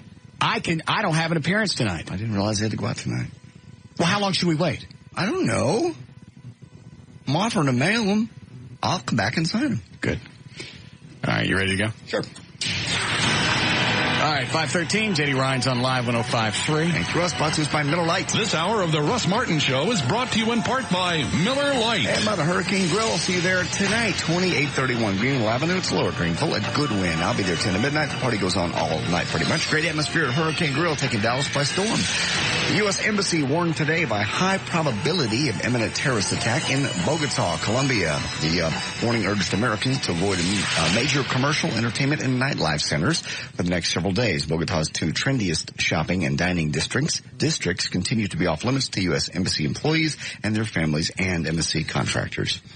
Man accused of pouring vodka into his 7-year-old stepson's feeding tube was found innocent by a jury. The boy, who suffered from a rare medical condition but survived the incident, was hospitalized in July of 2002 with a blood alcohol level of 0.59, almost double the amount considered to be a fatal dose. Christopher Harmon was acquitted yesterday of first-degree criminal abuse. Harmon's attorney tried to shift the blame to the incident to the mother.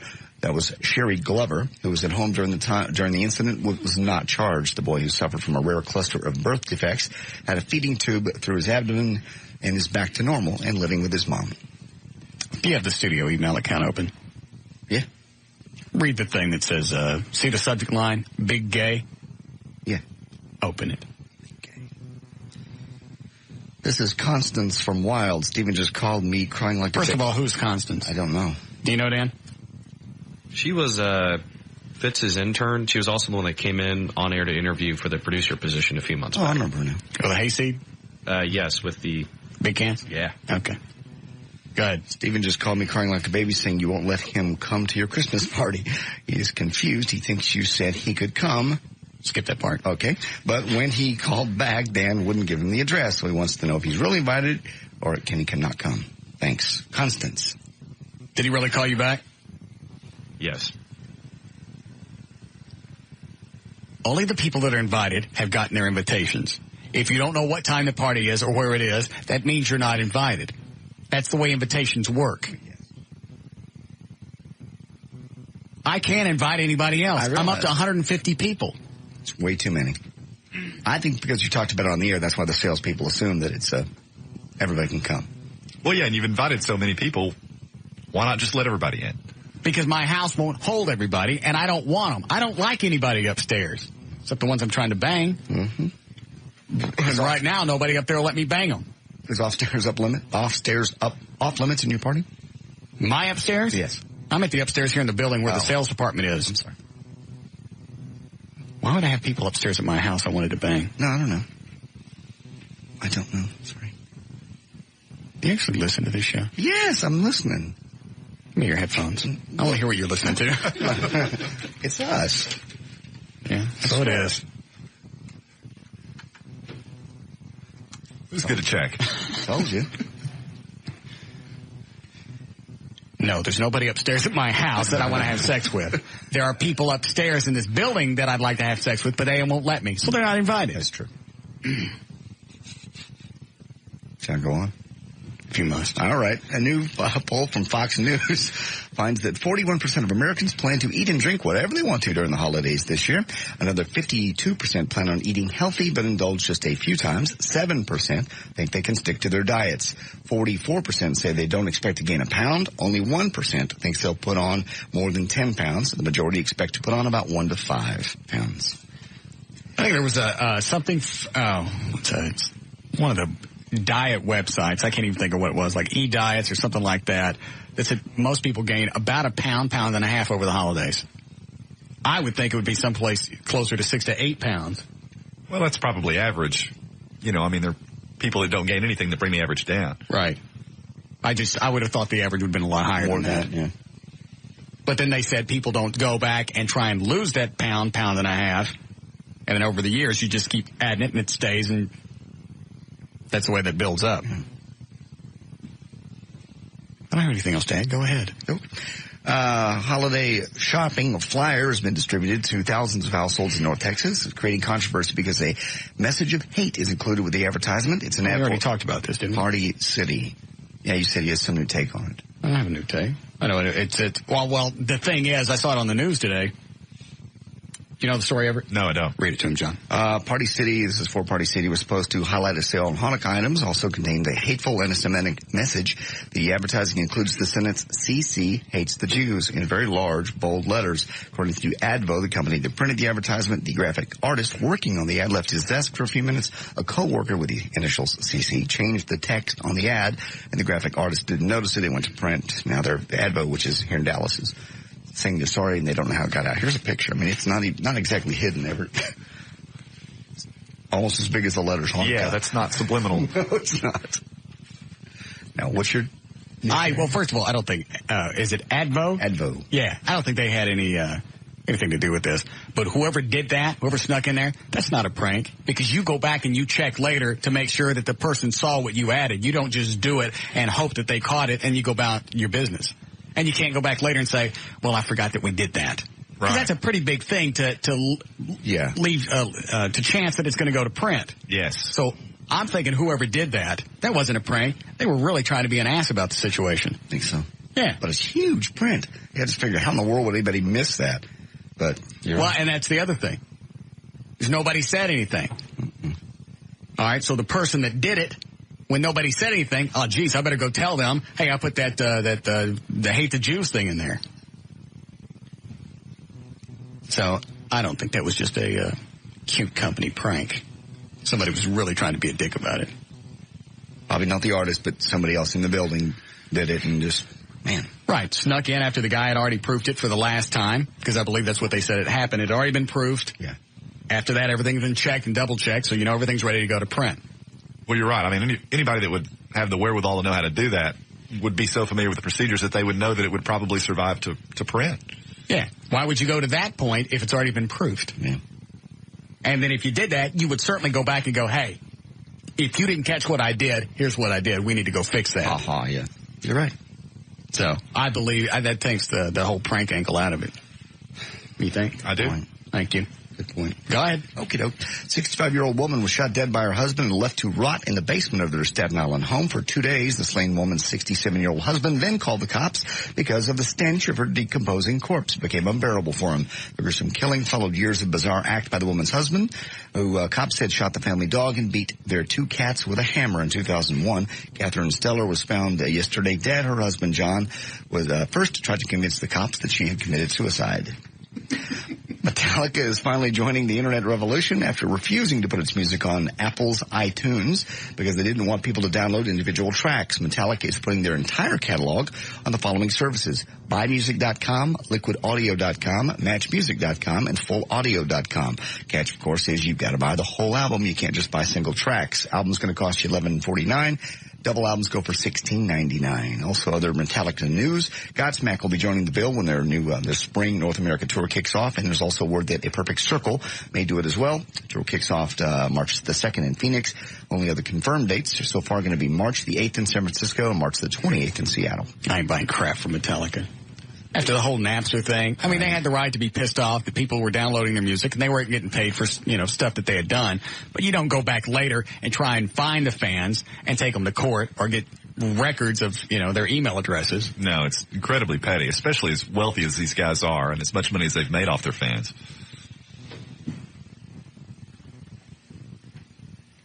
And now they're giving in. Oh, you know what? We decided we like this. You should buy the whole thing. You got to buy the whole album, not just tracks. No. Mm-mm. You don't. It's like I said, you could go ahead and you could be pissed off and you go in the media and say we want you guys to quit. But you don't go after We wrote this, we produced it, and it's been done, and not just us, but a lot of people get paid, make their money off these CDs. People that print the jewel cases, or whatever. It's not just the band. Right. So you're screwing all these people out of their money too. You can do that, but you don't go back later and try and get take everybody to court. That's the petty part. Yeah. Plus all their new stuff sucks. Does it? Yeah. Awesome. And finally, Playboy founder Hugh Hefner is selling more than fantasy these days. He's selling burgers. Hefner appears in a TV commercial for Carl's Jr., which is a restaurant chain in the western states. But TV evangelist Robert Schuller doesn't like Hef's new sideline. In a sermon taped the broadcast on Sunday, Schuller says the ads are harmful to children and demeaning to women. In the commercial, Hefner is promoting a line of sandwiches called the $6 Burger. He's shown with 3 beautiful women, and the tagline is, because some guys don't like the same thing night after night. Carl Jr. defends the ad, saying there's nothing sexual about them. All right. There's news and information. I'm J.D. Ryan, live 105.3. Are you not getting any sleep? Why? You sound tired again today. I'm not tired. I'm peppy. You sound tired. Doesn't you sound tired? You sound tired. I'm not tired. Why are you tired? I'm peppy. You're not peppy. I felt I was peppy. No, you ain't peppy. Okay, I'll go get a Dr. Pepper. Have something to eat. I don't need anything to eat. Yes, you do. What do I need to eat? Something to make you not sound tired. I don't feel tired. You sound tired. Are you tired? Happy. Did you sleep last night? I slept well. Are you enjoy fighting? No. What's wrong, John? Everything's great. You don't sound great. It's fantastic. You sound tired. I'm actually peppy. You're not peppy. Crazy.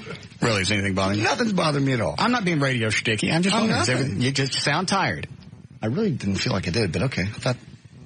I try not to rush through the news because then I make more mistakes, but then... That's okay. We enjoy the mistakes. That's part of your persona. Okay. I try not to rush, so maybe that's what you're perceiving. Okay. Don't feel bad. I have a butt cheek lobe. Sure you do. Yeah. I think I'd rather be sleepy. Like a retarded group of the Seven Dwarfs.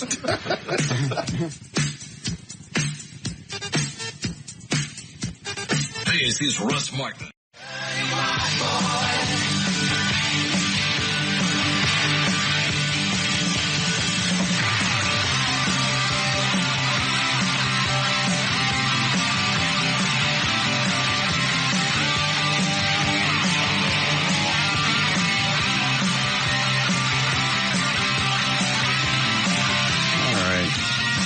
Here we go.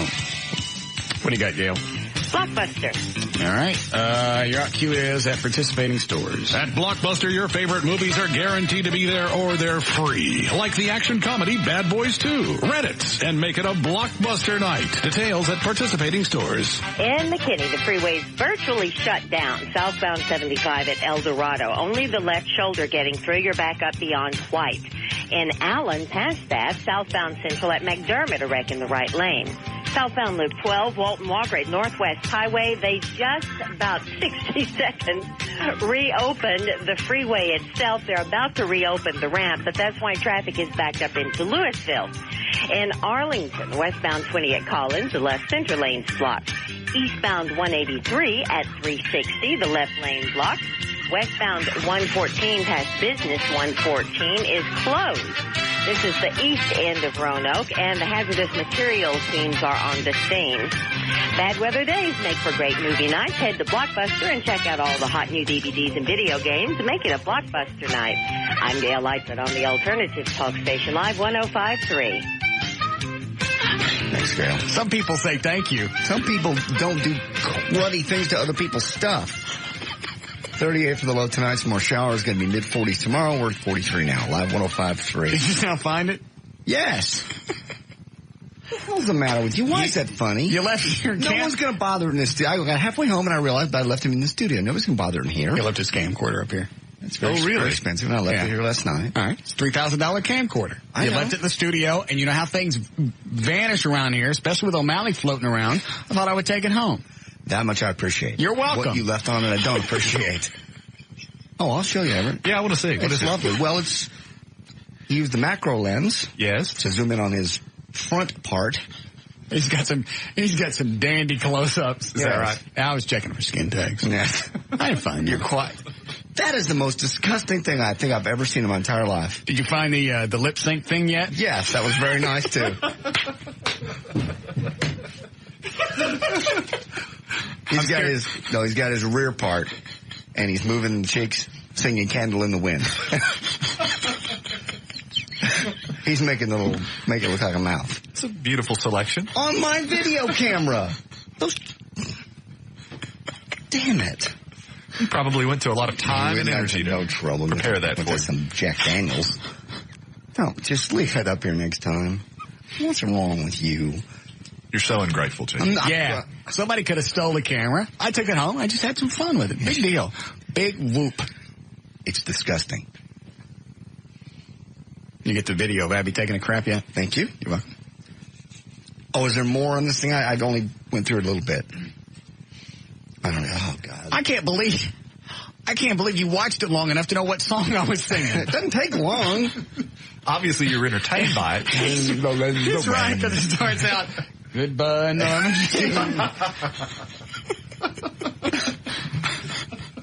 Look, it's got a great macro. Yes. He's looking straight at. Never mind. You should be flattered. How many people would love to have an original Russ Martin film? Yeah. Maybe a lot will. I just thought of that. I don't care. My face isn't in it. It's true. That's my big thing with any nude photos. No face. It's no face. It's all all close-ups. Real close. Lovely. I don't ever want to see that again. God, nothing's safe around this place. I was going to do it with the front end, but it seemed funnier to do it. Certainly the rear was just as disgusting. Perhaps next time a duet. How? Front and back. Oh. Yeah. It's too complicated. Yeah. Probably need help. Yeah, because I just put the camera down on my desk. And it got like that. I had to do it a couple of different times to make sure that, because you can't tell if you're in focus or not. Right. So I had to do it a couple of times to see what my focal distance was. So you put a lot of time and energy into this. See? Because what you saw wasn't the first take. Oh. There were some outtakes. I would love You that. don't know how close I came. Let me turn the mics off. No. To actually... gross. I actually thought about that. That would have absolutely been the worst. Because I'd have put the camera on the ground and stuck a plate in between it. You know, a glass. I understand. Something you could see through. The visual's making me sick. Right. I thought about that. Under a glass table. Yeah. I've heard chicks do that. Yeah. Why? I don't know. I think it's just called a plate job, isn't it? Yeah. I've never heard of that. Of all the other creepy crap that you do, you never heard of a plate job? You talk about that kind of stuff more than I ever do. That's disgusting.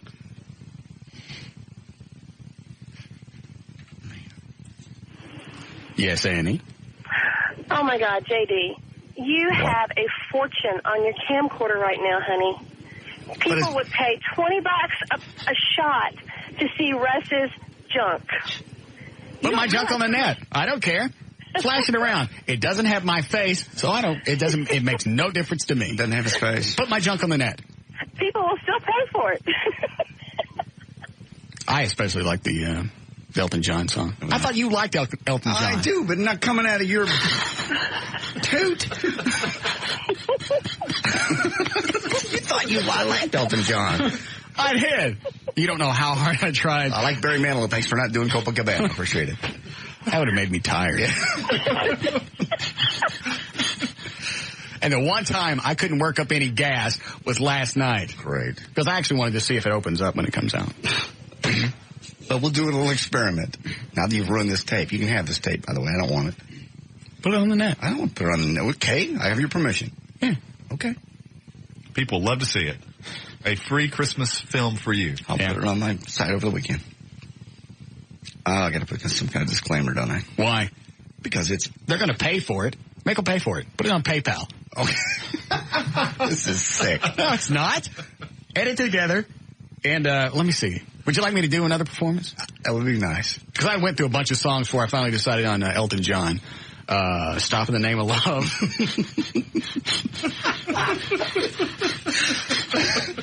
You got a little Christmas tune for us? I heard it through the grapevine. No, I didn't go through that one. I'm trying to think of the different songs. Abracadabra. I like that. Steve Miller. Stop in the Name of Love. I did a few different ones. But I finally decided on Candle in the Wind. Yeah, that just seemed to be the most appropriate. If you don't want to do another one, I'll just put this up. Knew I did. He was kind of snappy. I like that one. Yeah. All right, we'll take this. This guy's been on hold for almost an hour. Go ahead, Wes. Hey, Russ, I got a question for Everett. Go ahead. Okay, Everett, hey, in 87, I got one of those deferred sentences. Okay. And it's 6 years, served it, no problems. Now I'm thinking about going back to law school, and I'm wondering if that deal's going to get me jammed up trying to get into that school.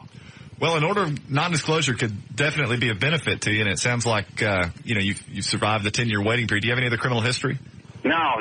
This is a crazy deal, man. A guy run his pickup through a convenience store, and I went and picked him up. That's all I did. So I don't know that I'd want this guy as my attorney.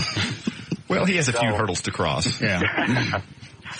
But yeah, absolutely. An order of non-disclosure will benefit you regardless of what you do later in life. It sounds as though you may very well be eligible. There's a 10-year waiting period on most felonies. Well, on those felonies for which you can get them. Some felonies you can never obtain one. But if you'll email me, I'll be glad to chat with you more. DallasAttorney.com?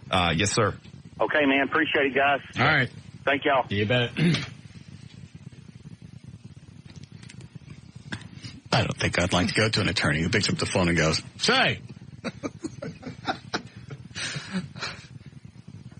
don't think I find any comfort in that. No. Well, He has a very homespun approach. Well, you would think if he wanted to be an attorney, he would research it himself.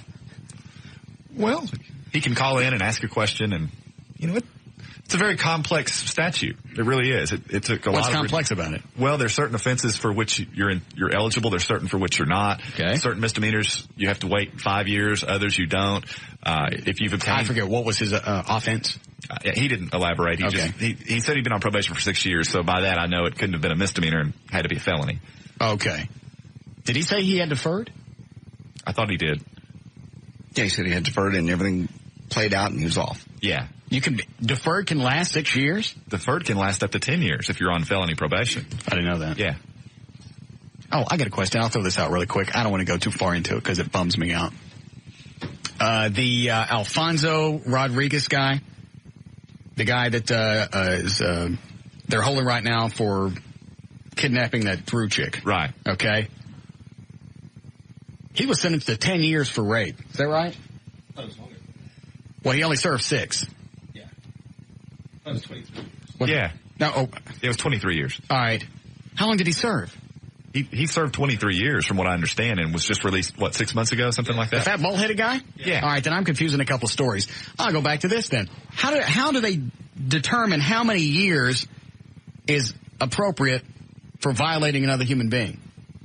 That in itself, we were talking about this yesterday, that confuses me how they could decide on a time. You mean how does a judge or jury decide, or how does the parole board decide? Anybody. When someone's released. Well, it's like I threw out yesterday. Say you went before a jury and went, hey, you pointed one of the chicks. I'd like to rape you. How many years should I get after I take you off? I haul you off someplace at knife point, rape you, and then make you think, I'm going to kill you. How many years is that worth? Well, it's a very... I don't understand why they let them out. That's my point. It's very subjective. I mean, that's why, in Texas and in other states as well, there's a tremendous range of punishment that can obtain for any given offense. For example, aggravated sexual assault, you can get as little as 5 or as many as 99 years or even life, depending on the circumstance. I just don't... Hold on. What is it, Gary? Russ! What? I ain't hanging up till I get some satisfaction. What do you want? Let me tell you something, man. What do you want? When you start inviting people to stuff, don't forget about the next big thing. You understand? Okay. Hey, Russ, what? I hadn't talked to you in a while. I understand. I've been listening to you talk to this weirdo Steven, who makes me sick to my stomach. Okay. And you've been talking crap to him. You better shape your crap up. I will. I'm telling you, Russ, I'm going to come to the station again, and I hope Everett says this. I'm going to kick his top-picking backside. Okay. And let me tell you something, Russ. Yes. Invite me to the party. I'll get you, JD, Eddie, Omar, and everybody gets the smack laid on them. All right. Well, you can, Gary, you can cut, Gary, you can cut, Gary,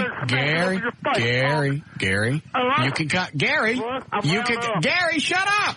You can come. Are you serious? Yes. When is it? Sunday.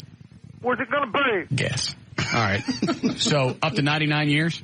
Or even life. I don't understand why they wouldn't just give them life every time. You go out, you haul, you. Every case is different, Russ. I mean, there's a difference between taking someone out and perhaps sexually assaulting them for a period of days as opposed to maybe one time, for example. All right, so one time you would get less of a sentence than if you held them for a week. Well, presumably the law at least allows for that possibility. And you can, you don't have to necessarily use that crime as an example. You can use any crime as an example. Well, to me, crimes against other people are a lot worse than like embezzlement or whatever. Well, I agree, but my point is this. Name a crime, there is a range of punishment involved, and the reason that we don't just arbitrarily say, okay, you have to serve this amount of time for this offense, case closed, is because each case is different. There are factors involved with each case that, at least in my view, and I think in most people's view, and in the view of the law, should dictate how long you're sentenced to. But unquestionably, there are inequities in the law, and you see people being acquitted that shouldn't be, and people that are found guilty that shouldn't be, and that's just an inherent flaw in the system. All right, whether this fat guy was locked up for 20 years or 10 years or whatever, what the hell was he doing out? Well, obviously he shouldn't have been out because he went and kidnapped somebody else. And everybody knew he was involved, and he's not telling anybody. He's not cooperating with the authorities. That's when you take him out back and you ask him a few extra questions. And I'm not being a smart ass. if you know absolutely that he knows where that little girl is, or the body or whatever, that's when the cameras get shut off. Right. Well, I suspect they're at somewhat of a stalemate because by now he has a lawyer who's advised him not to speak with anyone. They have the blood, where the DNA matches up with the girl. There was a toothbrush. Didn't he have her toothbrush? That was a knife and just blood. They took his DNA off his toothbrush. Okay, got it. I'm sorry, go ahead. Well, and so now his lawyer's telling him not to talk. They don't know where the body is, and essentially that may become somewhat of a bargaining tool in terms of whether or not he's bargaining with somebody like that. Well, I'm just telling you how it plays out. What do you got to have to? Why? It's the law. I mean, you don't have to bargain with anybody. Well, you can't go out and torture them. Well, I know you can't do that.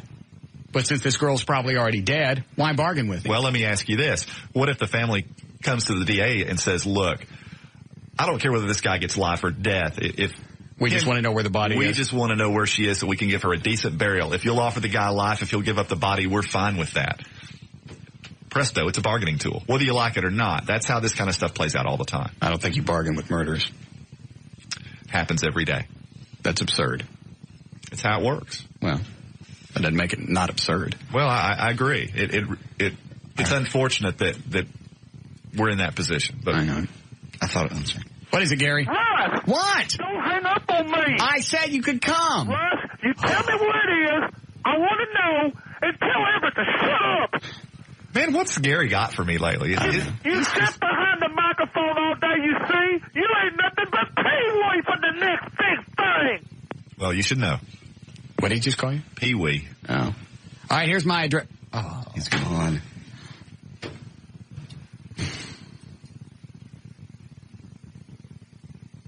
And it's going to make him sick to know that Stone Cold is flying up from Michigan. Yes. Flying down. I understand. Where's he live? I think he lives in Michigan. Yeah. Anyway, Stone Cold's coming to the party. Yeah. Now Gary's going to be an ass and hang up right in the middle of it. Can't believe it. Wow. Of all the people that would have loved to seen Stone Cold. Yeah. We're going to put up a little ring, have little wrestling matches. Yeah, out back. Yeah. Oh, man. He'd have loved that. Eat pot pies that are too hot. That's so much fun. Mm. You still got those WWF trays, tables? Huh? Yeah. TV trays? Yeah, we hate each other with those. Is Gary back? Yeah, Gary? Russ? Yeah? I'm trying to be nice. No, you're not. You've threatened to kill me 2 or 3 different times. Kill you? Yes. Did I even mention that? You said smack me. What does that mean? Russ, I'm trying to be nice. Isn't that amazing? You better to start knowing your role. What's my role? Your role is when I call in, you better start. Hey, I make you popular, man.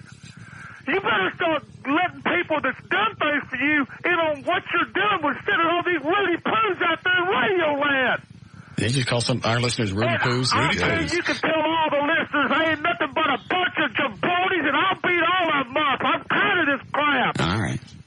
I'll beat you up, Everett, up, all of y'all. And you listeners out there can all Rudy Poo try to part trash. All right, here's my address. Oh, no. His timing is so bad. Do you think he's really? Do you think he's retarded? I think he is slightly. Not full blown retarded because he actually has a job and he drives a route and he empties vending machines. Just off a little. Yeah. What's functionally retarded? 70, 80 on an IQ level? Yeah, 70, 80, somewhere in there. I'll probably put him there. He's making it. I mean, he's almost 50. He lives with his mom. Yes.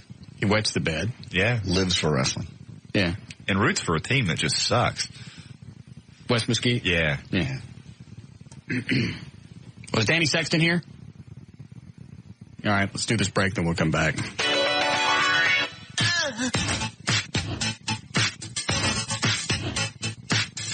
This is Russ Martin.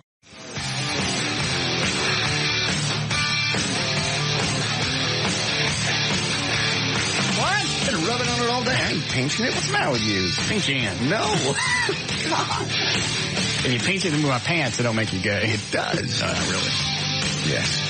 Just trying to get fluffed up before Danny comes in. Okay.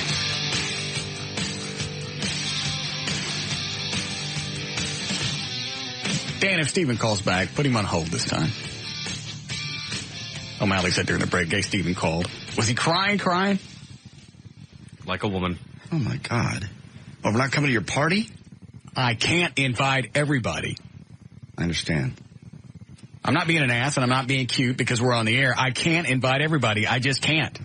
I agree. You've already really invited too many. I feel like I need to be there as a patrol to make sure people don't touch your stuff and go places they shouldn't. I wonder if I should really get couple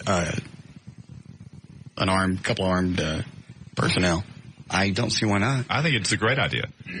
Just in case somebody tries to come to the party that's really not invited, so you don't know, they can go over quietly and go, excuse me, who are you? I think it's a great idea. The more I think about it, I mean, as many people, like JD says, as many people as are already invited, who knows what people they'll tell that might just randomly show up, and you want to have some muscle there. Yeah. All right, let's knock out news first before Danny comes in. Okay. Because I have a feeling you guys are going to be in the hall for a while. Yay. Yeah. I like her. She's very nice. She's nasty. That's a good thing. I mean, I don't mean nasty bad. I mean nasty. Yeah. She got some of the best cans I've seen. It's been a while since she's been here. I forgot. I think the last time I saw her, I think it's been about 2 years. Yeah. Nice, big, fake, and soft. Like Joe Kelly's. Jill's are big and soft. Is that Gary again? What is it now? Russ, let me tell you, man, you tell that little wine baby on the other line to shut his mouth. Which wine baby? That, whatever his name is, Stephen or... Well, you know what, Gary? Stephen doesn't live with his mom, and he doesn't pee in the bed on purpose. I mean, by accident. What? Hey, Everett, you better shut up. Everett hasn't said anything to you. Talk to me. What do you want? What do you want? You want some? Come get some, Russ. You know where I am. Come and get it. Come and get it. You call up every once in a while. You run your mouth. You never do anything. Shut up. Shut up. Talking crap and calling me names, man. Don't call me retarded or anything like that no more, because I'll smash your face in. Sure you will. Hey, you don't think hey, Everett, you come down, I'll kick your face. What is your hard on for Everett? Hey, you guys are a bunch of Rudy Poo trying to talking bunch of crap, Bruce Wayne looking like punk. All right, here's my man, this close. I know. Coming to the party. Such bad time.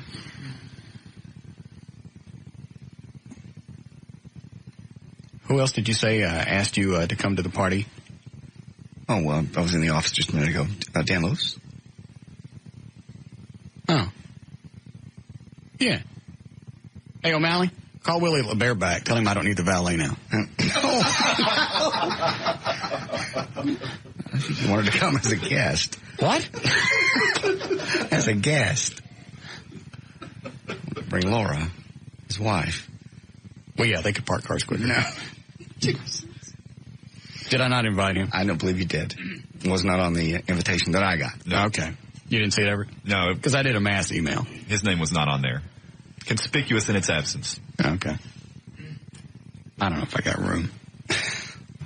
I don't. Okay. I don't know that my house, the lower floor, because I don't want everybody going upstairs. Okay. You want people out and nobody upstairs? I don't see any reason to have them go on the second floor. Okay. Do you? No, not Nothing at all. up there for them to mess with. My office is up there, my workout area, and the TV room. All right. Didn't know if you'd have the Cowboy game on upstairs and everybody music downstairs. I didn't know what you were going to do. Why would I have the Cowboy game on? Because that's your party's the exact same time the Cowboy game. Well, then don't come to my party and go to the Cowboy game or go watch it someplace. I'm not running a pub. I'd rather go. Well, you do have a bar, man. Maybe you have it on the TV in the bar. All right, I'll put it on the TV in the bar. The 13-inch? Yeah. I'll stick it on that. That'll be fine. Okay. I just want to check you on the score occasionally. Why? Because I like to watch the Cowboy game. It's a big one this weekend. Why is it a big one? Well, just because if they lose this, and it's probably going to knock them out of the play. Any chance of the playoffs. All right. Pivotal game. Okay. How many more games do they have to win to be in the playoffs? Probably all two. of them. Yeah, all of them would help, but for sure. Well, I know two. Parcells said 3, but I didn't know if he was being flippant. No, I think if they win 2, they stand a pretty good chance. It's been a long time since a team went 10-6 and didn't make the playoffs. Is that what they are now? That's what they will be if they win 2 of the next 3 games. All right. So right now they're what? 8 and something? Yeah. 8 and 6? 8 and 5. 8 and 5? Yeah. Okay. Well, you give them credit for winning the 8. Oh, yeah. You do? They've been 5 and 11 the past 3 years. Okay. All right, you ready to go with the news? Yes. Here we go. How long before Danny's got to leave? She didn't say. I think she's just excited to be here. and see you. She seem excited? Yes. Did she grab your balls? No, but she told me what she's going to do to you. Vinny told me, too, in the hall. Vinny? Oh, yeah. Let me turn the mics off. Well, it is the holidays. Do a legal ID. 605. J.D. Ryan's on Live 105.3. Thank you, Russ. It's brought to us by the Hurricane Grill. I'll be there tonight from 10 until midnight. Mally, go to my car and get my Polaroid camera out of the trunk, please. Thank you. Polaroid camera? Yeah. I ain't doing nothing digital. Plus Polaroids. When you take a Polaroids, you just feel nasty. For some reason, digital doesn't feel nasty. Polaroids is nasty. I know it is. It's like cheap porn. Yeah. Yeah. All right, we're starting again. Okay. 605, J.D. Ryan's on Live 105.3. Thank you. Brought to us by the Hurricane Grill. I'll be there tonight, 2831 Greenville Avenue. It's Goodwin on Lower Greenville. Party goes on all night. In fact, Gavin even said he may swing by if you want to meet our new boss. Is that supposed to be some kind of incentive? Yes. I'm going to meet the guy we've been terrorizing, blowing up things. Spot the spittle. Chasing him, shooting at him. What'd you just call him, Everett? Spot the spittle. Oh. You called him Mott the Spittle. I wish I had this much funnier. Hang on, let's start again. Okay. Hold on. The what? The milking horse is here. Well, keep Danny away from it. I don't want no sloppy seconds. You don't know what she'll do to that horse. Well, yes, you quit. Why is there a milking horse up here? Because the sheep yesterday didn't go as planned. So you guys got me a horse? We found a horse. Hang on a second. I'm going to make a administrative decision here. Mm-hmm. I want to do news. I want to get the porn star in here. Yes. But I want to play with horse deeds. A unique dilemma. I hate being in management. Yeah. You handle it well. Yeah. I don't know what do horse teeth look like? Do they run down like dogs, or I don't know. I don't know either, but I think it's similar to a cow. I don't think horses have udders. Where is it? It's outside. Oh. Every time you see a baby horse foal or whatever, they got their heads stuck up, not like along between the legs. Yeah, not like it's a dog where there's like 8 of them. So there's just always one. They got their nose way up there. So I think that's where it is. This ain't no trick, is it? Not that I'm aware of, no. You'll know very quick if it's a trick. Yeah. I don't want to be on the website. Really? I don't want to be on Consumption Junction. That one. You would definitely end up there.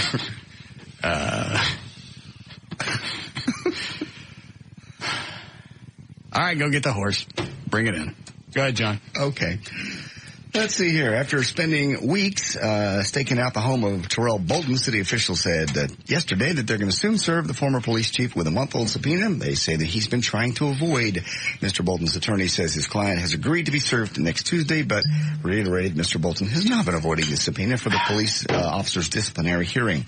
An email between top city officials obtained through the open records request suggests that Mr. Bolton has repeatedly dodged city marshal's attempt to serve him. The subpoena required him to testify next Thursday on behalf of a former Dallas police officer during a disciplinary action appeal hearing. Failure to obey the subpoena is punishable by fine or jail time. Have you heard the whole story, Everett? No, I haven't. They tried to serve him with a subpoena and took off from his house. According to the marshal, right, he was going 80 to 100 miles an hour and ran at least one stop sign. Is that right? Get away from him. Yeah. And the police chief, or Tyrell's spokesman, said that he was late for an appointment. Like that justifies anything else that went on. It's amazing what that guy's been reduced to at this point. His spokesman? Well, no, Bolton. I think his spokesman's got a harder job. Yeah, he does. But I mean, this is our former police chief who's engaging in high-speed getaways from subpoenas. And I think things like this aren't going to help any kind of court case if he finally takes the city to court over being wrongly termed. You know what I'm saying? Yeah, well, I think the court of public opinion has already ruled on. Yeah, because he keeps doing wiggy stuff. Yeah. Calls the mayor a wizard, running from a subpoena, crying on television. Yes. Man's nuts. Good. After years of posting the last meals of condemned inmates for public... Yeah, bring a horse on in. You're bringing a real... Oh, my Sweet God. Jesus. You're Jesus. What? What's the matter? It's a full-size horse in the studio. So? Yeah. Hi, guys. How you doing? Good. How are you? How old is the horse? 20. Really? Yes, absolutely. How old do horses live? How long? 30, some. I didn't know that. Absolutely. Has she just had a child? No, she wants babies, but she has numerous false pregnancies. You say she wants babies? Yeah. How do you know she wants babies? Because she tries to steal our other mare's babies. The last baby she had was 2 years ago. Oh, after somebody has a colt, she tries to go and get Yeah, absolutely. Absolutely. She's cute. Where's her junk? She's special. We've had her for a long time. What's her name? Ellie. Ellie. You got a bucket? I didn't bring a bucket. I was kind of short notice. That's all right. I'll shoot straight into the can. I started doing that when I was 16. Good. Good. Yeah. That speeds up. I understand. Saves toilet paper. Mm-hmm. That's a horse. Yeah. That's a full-size horse. Will this floor hold a horse? Well, yes. Let's find out. Well, I mean, this is a subfloor. There's wiring and stuff underneath it. Yes, it will hold. All right. It's distributed. Now, let me try this really quick. Do you have a company or anything that you want to plug? Because I don't know. I work for American Light. It's a lighting and electrical supply company out of Fort Worth, and we have branches all over Texas. What's that got to do with horses? No. No, we just do it as a family business. The horses? Yeah, just me and my wife. Do you breed them? Yeah, absolutely. Well, we don't have a ranch name or anything. Okay. You have a website? No. You don't ever have to encourage the horses to breed, do you? Nah. You they kind of do it on their own. You don't do this business? No. But they have people that do that? Yes, absolutely. Animals that have good breeding, that are older, and they're gonna die soon. They collect their semen for later use. Manually? Sometimes, yeah, but a lot of times they use a stock. It's a wooden frame outlined with fur, so it looks like it's a fake. Well, that's devious. That's almost sad. Man don't care. They don't? Seems like you could hook them up to something. Yeah. I'm sure Bruce has something at Planet X. No doubt. Yeah. Something for horses? Yeah. I mean, they have it for people, don't they? Yes. Seems like you could just fit it on and then go. So, yes. Automatic. Yeah. All right, I'm going to walk over there. Does she wig you about anything? We're in kind of tight quarters, but I think she'll be fine. I really think she'll do okay. Why is it I feel a head injury coming on? Because you're going to milk a horse. Yes. Huh? Because you're about to milk a horse. Has she ever been milked? I jack with her quite often just to see. Because, Well, it's got to be uncomfortable for her. Because she always has milk. She doesn't have babies. Okay. Well, that's very sad. It is sad. Look at her face. She looks sad. She's so sweet looking. Thanks, guys. Oh, that reminds me. Before Sunday, right? I just thought of this. I have to call and give directions to my house to Larry North. Stop it. Stop it. Absolutely no relation. What? Nothing. I didn't say there was any relation. I understand. I'll just call for some reason, I thought of it just now. I got you.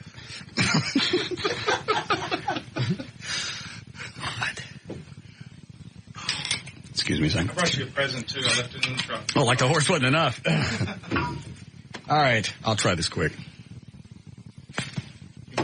What, Eddie? Oh, I thought you said something. I'm coming around this way. Run the board, Eddie. Whoever. Don, I'm taking your stool. Come on. All right. Russ, I brought you some gloves because I didn't have time to really clean up her teeth. What's wrong with her teeth? They're dirty. She's been in a pasture. That's all right. I'm beginning to smell the horse. And she's not going to kick at me. My 3-year-old daughter rides her regularly, without a saddle, just with the halter on. All right. Let me see where her business is. She's really good. All right, sweetie, here we go. Just grab it and yank? Don't grab it and yank. Grab the top. Yeah. And just kind of squeeze down. All right. Like, I got it. Here we go. And she's not going to kick me. All right. Absolutely not. Here we go, sweetie. What's her name, Ellie? Ellie. All right, Ellie. Oh, she jumped. I mean, you got to understand that Yeah, I know. you're not her baby. I know. It's all right, sweetie. It's okay. Daddy's here. I'm going to touch it lightly once. Oh, she jumped again. No. Okay, there we go. Look at that. Her face looks calm. That's a good girl. All right. I'm going to get kicked. Oh, there's stuff on her nipples. He said. Well, I didn't expect it to flake off. I've been with some skanks before, but... All right, here we go.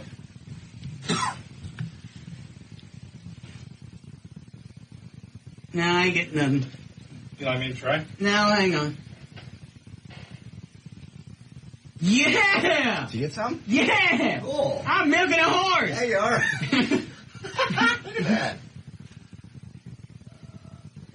Yeah! That's a good girl. You ever taste this? No. Kind of stinks. Money. Do I? Sure I would. For enough money, I probably would. Oh. It stinks? I think it's just, she's not very clean. I mean, she's been in a pasture for... You see that? Yeah. I don't think you can hear it, though, can you? Quiet.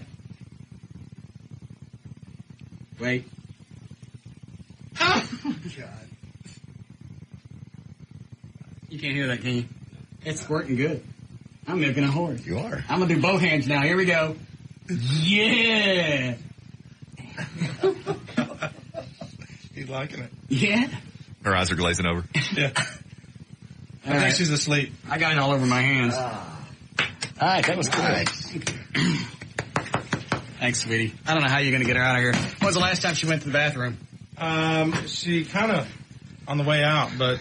Why don't you run her by Gavin's office? Absolutely. That's point me in the way. She backs out of trailers all the time, so this shouldn't be a problem. Excuse me, Everett. So I don't knock over the wheel of pain over here.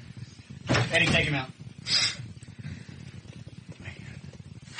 You milked a horse. That was cool. I don't want to smoke. No, I think her teeth's got grind on them. She's been in a pasture. All right, this is going to be interesting. Can he really? All right, he's going to back her out. Easy on the clutch. Come on. No, she doesn't see the stairs.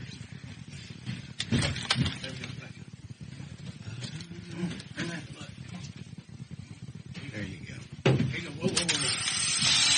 That's a spooker. Come on, you're okay. You're okay.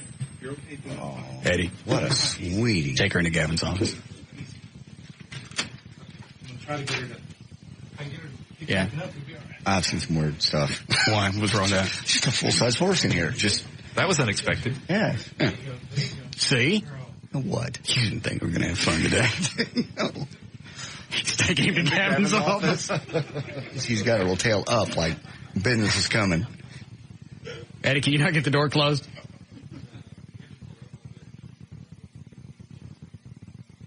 Go ahead with your news. I don't think anybody cares now.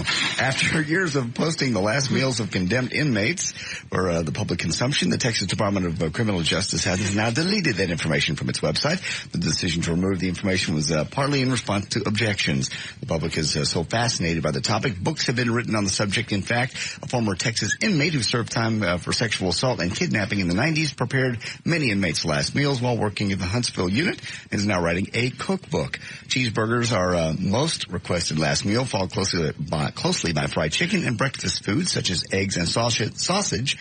Sasha. Occasionally a prisoner will ask for something unusual such as a jar of pickles or a bag of Jolly Ranchers candy. 3 executions are scheduled for this. I don't understand why they give them anything. I don't care about tradition or anything. You're convicted. You're about to die. Why am I going to waste the cash? I mean, That's absolutely what it is. It's nothing more than a waste of money. Well, you're right. You don't deserve any type of dignity. I don't care what tradition calls for. Last cigarette, last meal, whatever. You killed somebody. Now you're about to die. Maybe next time. Hold on. Yeah, Brent? Hey, I just wanted to ask you, when you first got into radio, did you ever envision yourself milking a horse on live radio? Yes, I've waited for it all my life. Thank you. It's against the rules. Oh, it's a sad story. Against the rules for U.S. soldiers. Look at this Polaroid. This just kind of sums up today. Yeah, it does. Backing that horse out of the studio. Yes. For some reason, a horse looks bigger when it's in small quarters. Yes. That's a big horse. Yeah, she was sweet.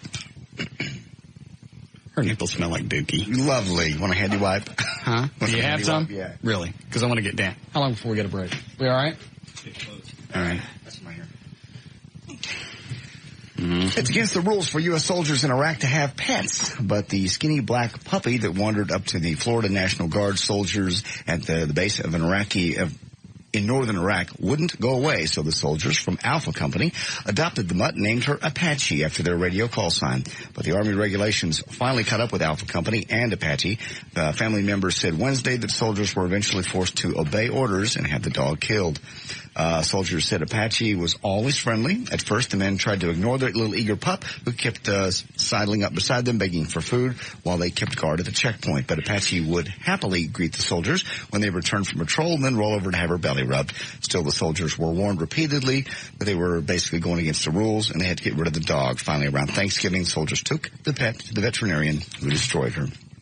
Eric Estrada is making his return to American television, along with Lucy Liu. He'll be adding their voices to a PBS animated series called The Misadventures of Maya and Miguel. It's about 10-year-old Latino twins who share many Latino misadventures. Eric obviously will not be one of the kids. He's going to be the neighborhood mailman. The show should be out next fall. Ashton Kutcher. Not very sad. What? The fact that he went from being on NBC, one of the hottest guys in the late 70s, early 80s. Now he's voicing cartoons, and that's all he can really get. Yeah. That, and he just did the Dr. Pepper commercial with the chimps. Yes. Well, it's got to be a step up from Smoke Signal Communications. Oh, I forgot he did. Yeah, that's true. He was doing those telephone commercials. And he did Spanish soap operas for a while. Mm-hmm. Yeah. Had to learn to talk Spanish. Thank God. Ashton Kutcher says the joke is no longer on him. He's announced today that he's pulling out of MTV's prank show Punk'd after 2 seasons. His representatives swear it's not a trick. The last episode features him, star of that 70s show. It's set to run on Sunday, where the victim of a practical joke will be Beyonce Knowles. And a load of country stars featured in this Sunday's episode of King of the Hill. George Strait is the voice of the tractor salesman. Trace Adkins will sing the song The Ballad of Hank Hill. And the episode is entitled Living on Reds, Vitamin C, and Propane. Other country stars did voices for the episode include Dina Carter, Brad Paisley, and Travis Tritt. Here's news and information and horses. I'm J.D. Ryan, live 105.3.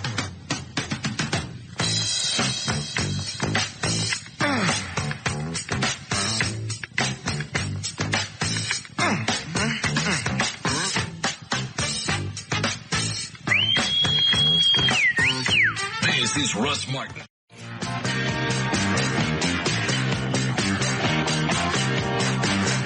All right, I'm ready for the Danny section. Is she mad? Why would she be mad? Well, she's been out there for over half an hour. Oh, no, she's fine. All right. Don't go get her yet. Let me get Johnny out of the way. Hi, Johnny. Hey, Russ. You all ready for tomorrow? Yeah. Did you get the schedule? Yeah. All right. So I'm going to be there from, bless you, John. Thank you. 10 to 12:30. Right. Is that right? Yeah. JD's there from 12:30 to 2. Yeah. O'Malley's going to be there from 2 to 3:30, and then Everett's there from 3:30 to 5. Cool. So you're 2.5 hours? Yeah. Okay. And the rest of us are just an hour and a half. 2.5 hours. And we're at the shelter again. Oh, are you? Yeah. Well, all right, go ahead. We still don't have electricity, so we're just moving it to the shelter. It did okay last time, so. 3201 Earhart off of Midway, just north of Beltline. Yeah, about a mile north of Beltline and 1 street south of Keller Springs. All right. Had photos with Santa. That's what we're talking about in case somebody might not know. No, I got it. All right, what's it cost? $15. Mm-hmm. And you get... Who's doing the photography? An excellent photographer. Are you doing it again?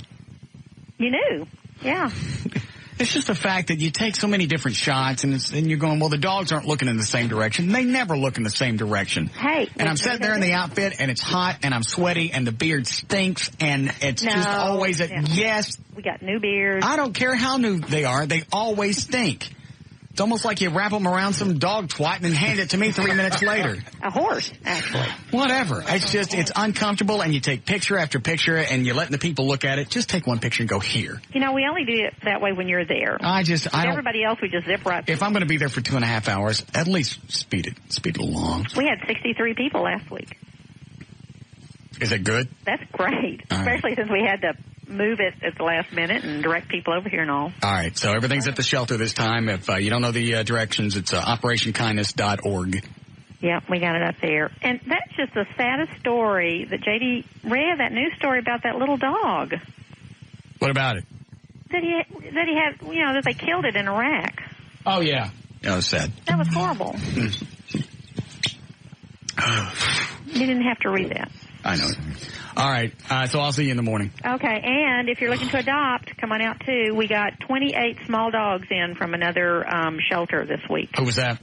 It's in Vernon Humane Society. We do some transfers from them, and these are cute little dogs. What are they? There's several poodles and poodle mixes, little schnauzer. We've actually got one named Don King for the obvious reason. He's a real cute little guy. Doesn't have a job? Well, no, it's his hair. Oh, okay.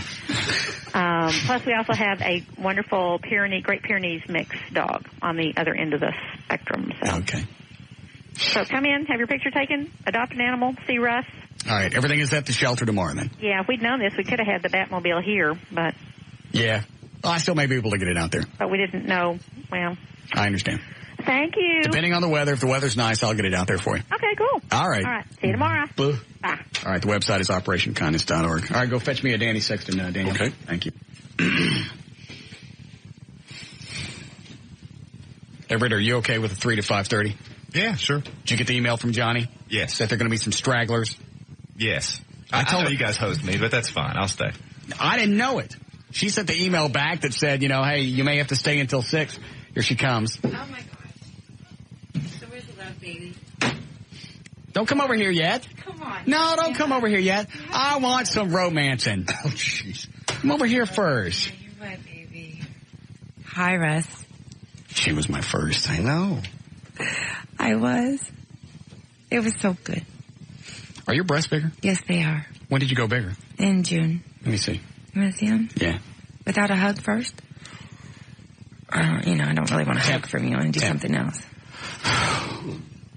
Do you like them? Yeah. The new twins. I like why is everybody going bigger? Jill Kelly was in. She was talking about going bigger. I didn't really go bigger. I went to silicone. From saline? From saline silicone. But the other ones are really soft. These are really soft. Are they? Yes. Softer. So, how are you, Russ? You look good. Do I? Yeah. You Can got you some tell? muscles, yeah. I got a little bit. You got a little bit. You look much better. Thank you. You do. Remember the first time she came in the studio? Yeah. She was there, and then I can't remember at what point. Cover those up for a minute. I like to be romanced. Just don't throw everything all out at once. That's fine. She comes into the studio, pitches her thing at the wherever she was going to. Where are you this time? Platinum? Mm-hmm. Okay. What time's your show tonight? 8:30, 10:30, and 12:30. Is it really? Don't have me come and have you not get on until 9:15. You're coming, believe me. I understand. Yeah. But 8:30 and what? 10:30 and 12:30. Okay. So she does her stuff in the studio. Mm-hmm. We didn't really do anything in the studio, did we? Yeah, we did. The first time? Yeah, the first time, Russ. Like you can. I was on my knees. Let me hold on. Let me think. Do you remember, Dan? You don't have to make the signal. I know what that means. Hello. I don't think you did that the first time. I did do it the first time because I pulled it out and I played with it. Sure. I'm not sure what happened the first time. It may have been just the... Because that was back in 98. And we were drinking shots of Crown. All right, she does really remember. early. I don't know how the hell you could remember that. Because it's not like this. Baby, you're very hard, I understand. It's not like the only market you go to or the only show you've done. I know, but I've done you and like to remember all that good stuff. Then she leaves. And was Vinny driving you around then? Yes. Okay, so Vinny calls back and he goes, she wants you to come over to the hotel. Yeah, okay. No, she wants you to come over to the hotel. Yeah, okay, sure. This is probably, one of 40 cities she's got to go through. She wants me to come over to the hotel because she can't get no sex.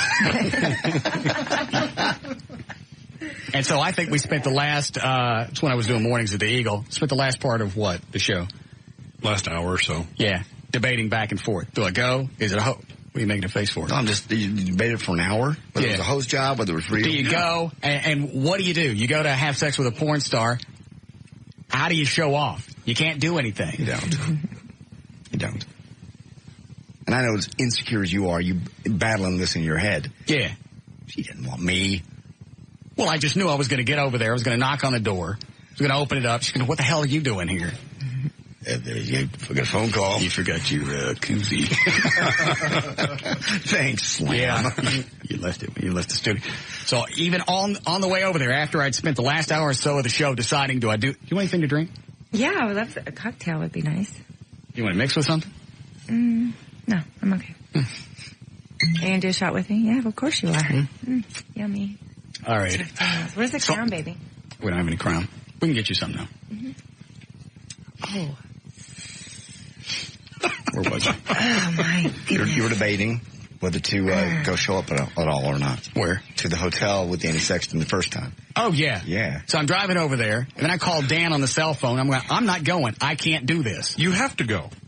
Huh? That was my response. Yeah, that was the conversation go. back and forth.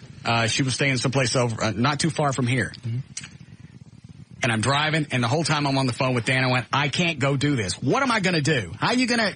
It's going to be nothing short of embarrassing. Plus, I got a citizen penis. She's used to the... yes. The professional, the porn star penis. Right.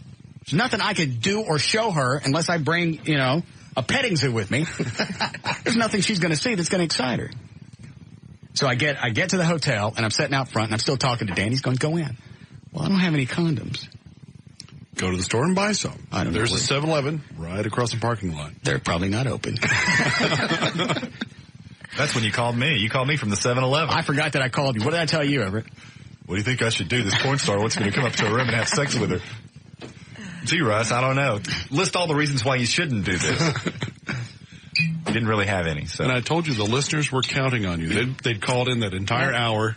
Dude, you got to do it for us, man. Yeah, because I'm standing at the for the team. Standing at the 7-Eleven. I go in and I buy the condoms and I get a 6-pack of Coronas and there's a guy standing there next to me. Obviously, he's a listener. He goes, "Buddy, you eat that."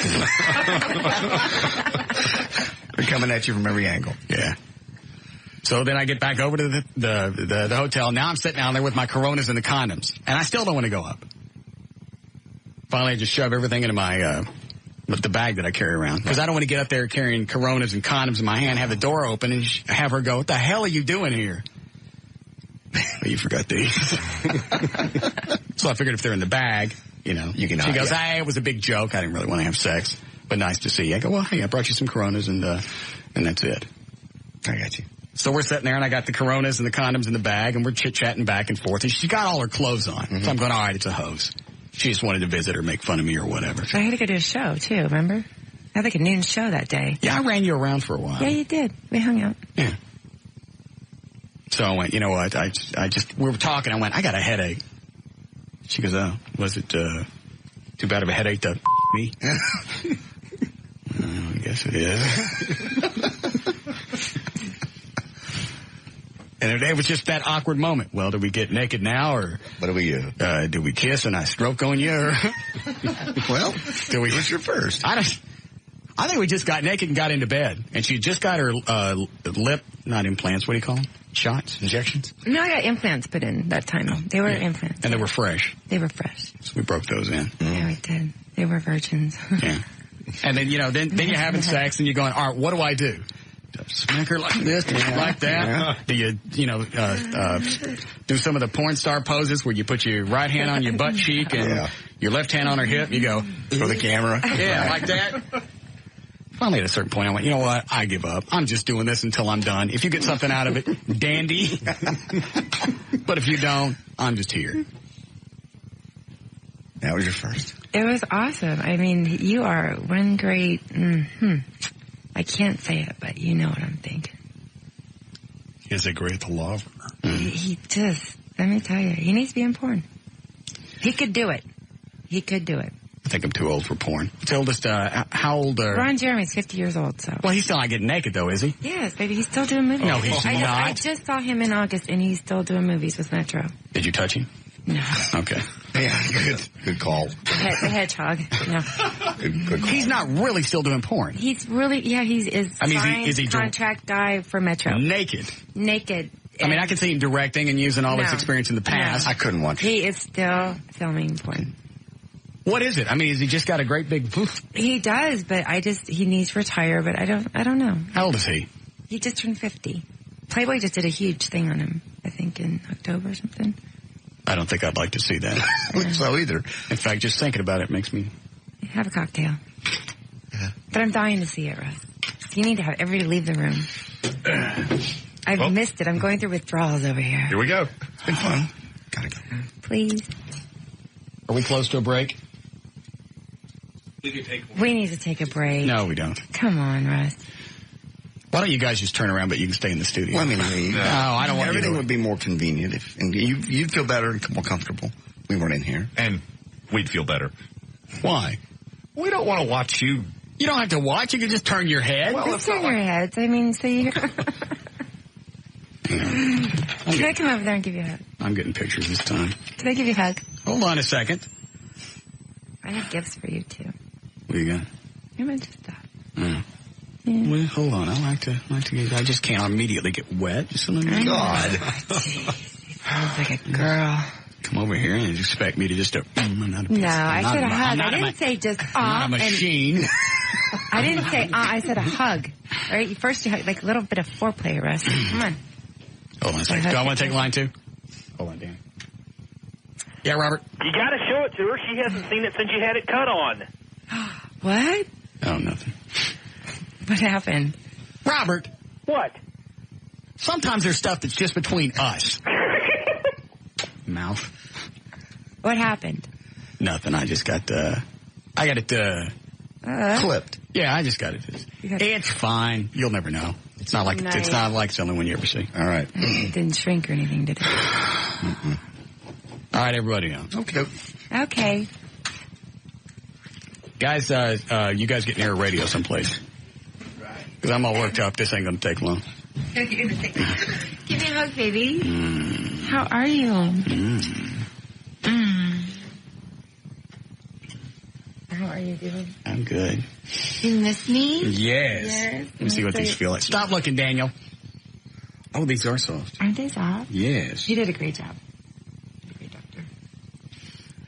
I just missed it so much. You know you're like my favorite.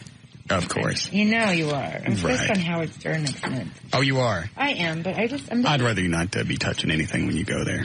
I won't, no. You promise? No. Okay. I promise you. But you know we're going to talk about you. I'd like to know that we have some type of commitment. No, we do. You know that. You do? You know I have to tell him that we do. Okay, good. But I have to talk to you about that. Good. Yes, Miranda? No wonder you're alone, Russ. What? No self-respecting woman would be seen with you when you're bopping porn hose. There's nothing going on here. Oh, please. There's not. You are so full of it. I am not. Hold on a second. Hold on. Well, you're so full of her in your mouth. I said, hold on a second. Look up at me, Danny. All right. I'm sorry. What is it, Miranda? Stop. That is why you're having your Christmas. There is nothing going on. And first of all, haven't I already told you everything is...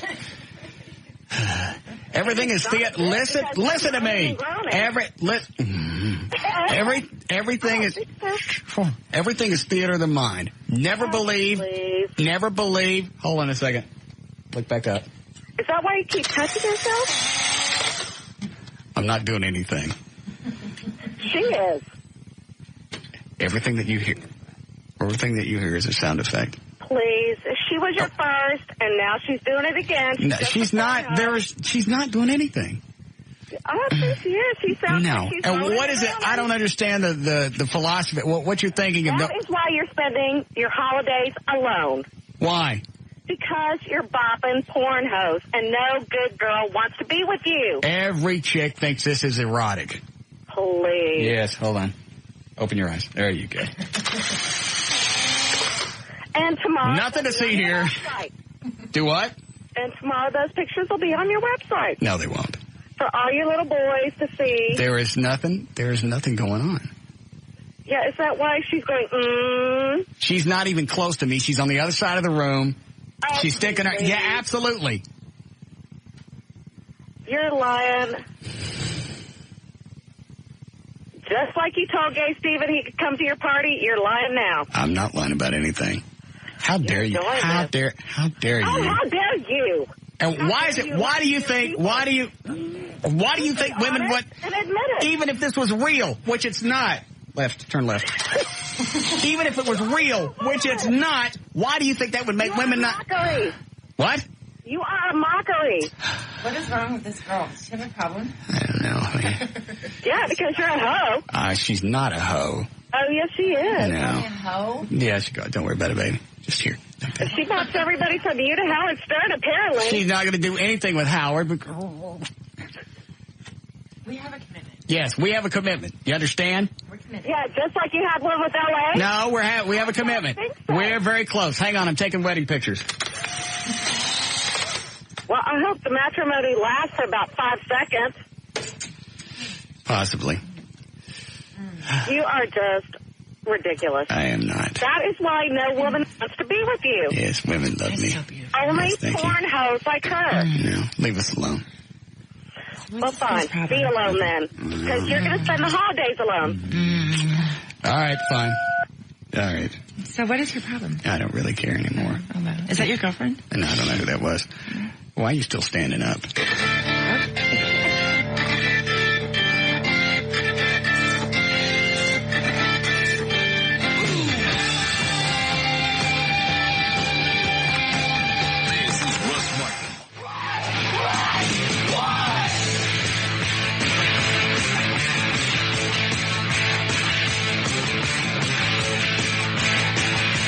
Hey, tell me something. Yes? Does that look like it's in focus? No. Don't show me that. Why do you do that? Look at O'Malley. Could you see that from over there? I saw enough of it. Thank you. Yes. All right, look, this one's just her in it. Okay, let me look. With me. Quit it. All right. Okay, this was just her top. I don't trust No, really, you. this one's just her Show top. to O'Malley first. All right. Tell him it's safe. O'Malley's? No. That one's okay. All right. Damn it. O'Malley, you suck. All right. We got to plug your show times because we got to go. I know, but we have a date tonight. We do? Yeah, you're coming over. My dressing room, remember? It's the dressing room thing. Oh, yeah. We did that last time over at Caligula before it burnt down. Yeah, we did. Show you going to make, Russ? You have 3 shows. Which one are you going to make? Probably 10:30. 10:30? Yeah. Please come up. All right. 8:30, 10:30, 12:30. Yeah, I want all my fans to come up because I know everybody here. And I forget. Where's Platinum? He has all the details. It's on Northwest Highway, You got it, Daniel? 2051 West Northwest Highway, just west of 35. Okay, easy enough. All right, let me take this. Then we'll go. Yes, Denise? Yes, I just think it's great what you're doing. And that woman that called before just had issues. And anybody asks why you do with porn stars, just say, because I can. I didn't do anything. What is it you actually heard? Really nothing. I think you're just having a good time. She's probably a good friend and beautiful. I've seen pictures of her on your website. And you know what? Go for it. I think it's wonderful. And if people are just jealous of you, that's all even there if is. they did, I mean, that girl, she had issues. Nothing that girl has issues. It's like I said before, it's all theater of the mind. Nothing's going on here. No, it's especially a Polaroid of that. We have pictures. All right, thanks, Denise. Thanks for the mental image I got to take home now. All right. It's so nice. You ever plan on getting married? Maybe. Or are you married now and we don't know it? No. I mean, I've had my relationships, but I have my Do you have the relationships throughout the whole porn career? But I have my girlfriends, and that's my thing. Girls. Oh, is it? Mm-hmm. Oh. But I mean, I have to have a guy. I have to. I mean, there's nothing Just like to kind that. of cleanse your palate. Yeah. Oh, let me tell you, there's nothing like the real So is that thing. what a real honest to God relationship with you would be with just another chick? No. That's just, kind of keeps me pacified till, I'm on the road a lot. And all right. So, but I think that... How do you know L.A.? Did you guys, obviously you haven't been in any movies together. Yes, L.A. was in Medusa's gallery with me, actually. We did a movie together. Did you do a scene together? No, we didn't do a scene together, but we did the movie together. Okay. She was in one of my movies. I don't remember that. So you dated L.A.? No, not really. Confessions, Russ. We always do confessions whenever we're together, remember? Okay. So, I mean, I can confess to you. You can confess to me. All right. What was the question? Did you do her? No. Oh, you're so full of it. No. I saw pictures. No, you didn't see any pictures of anything. I did. Yes, I did.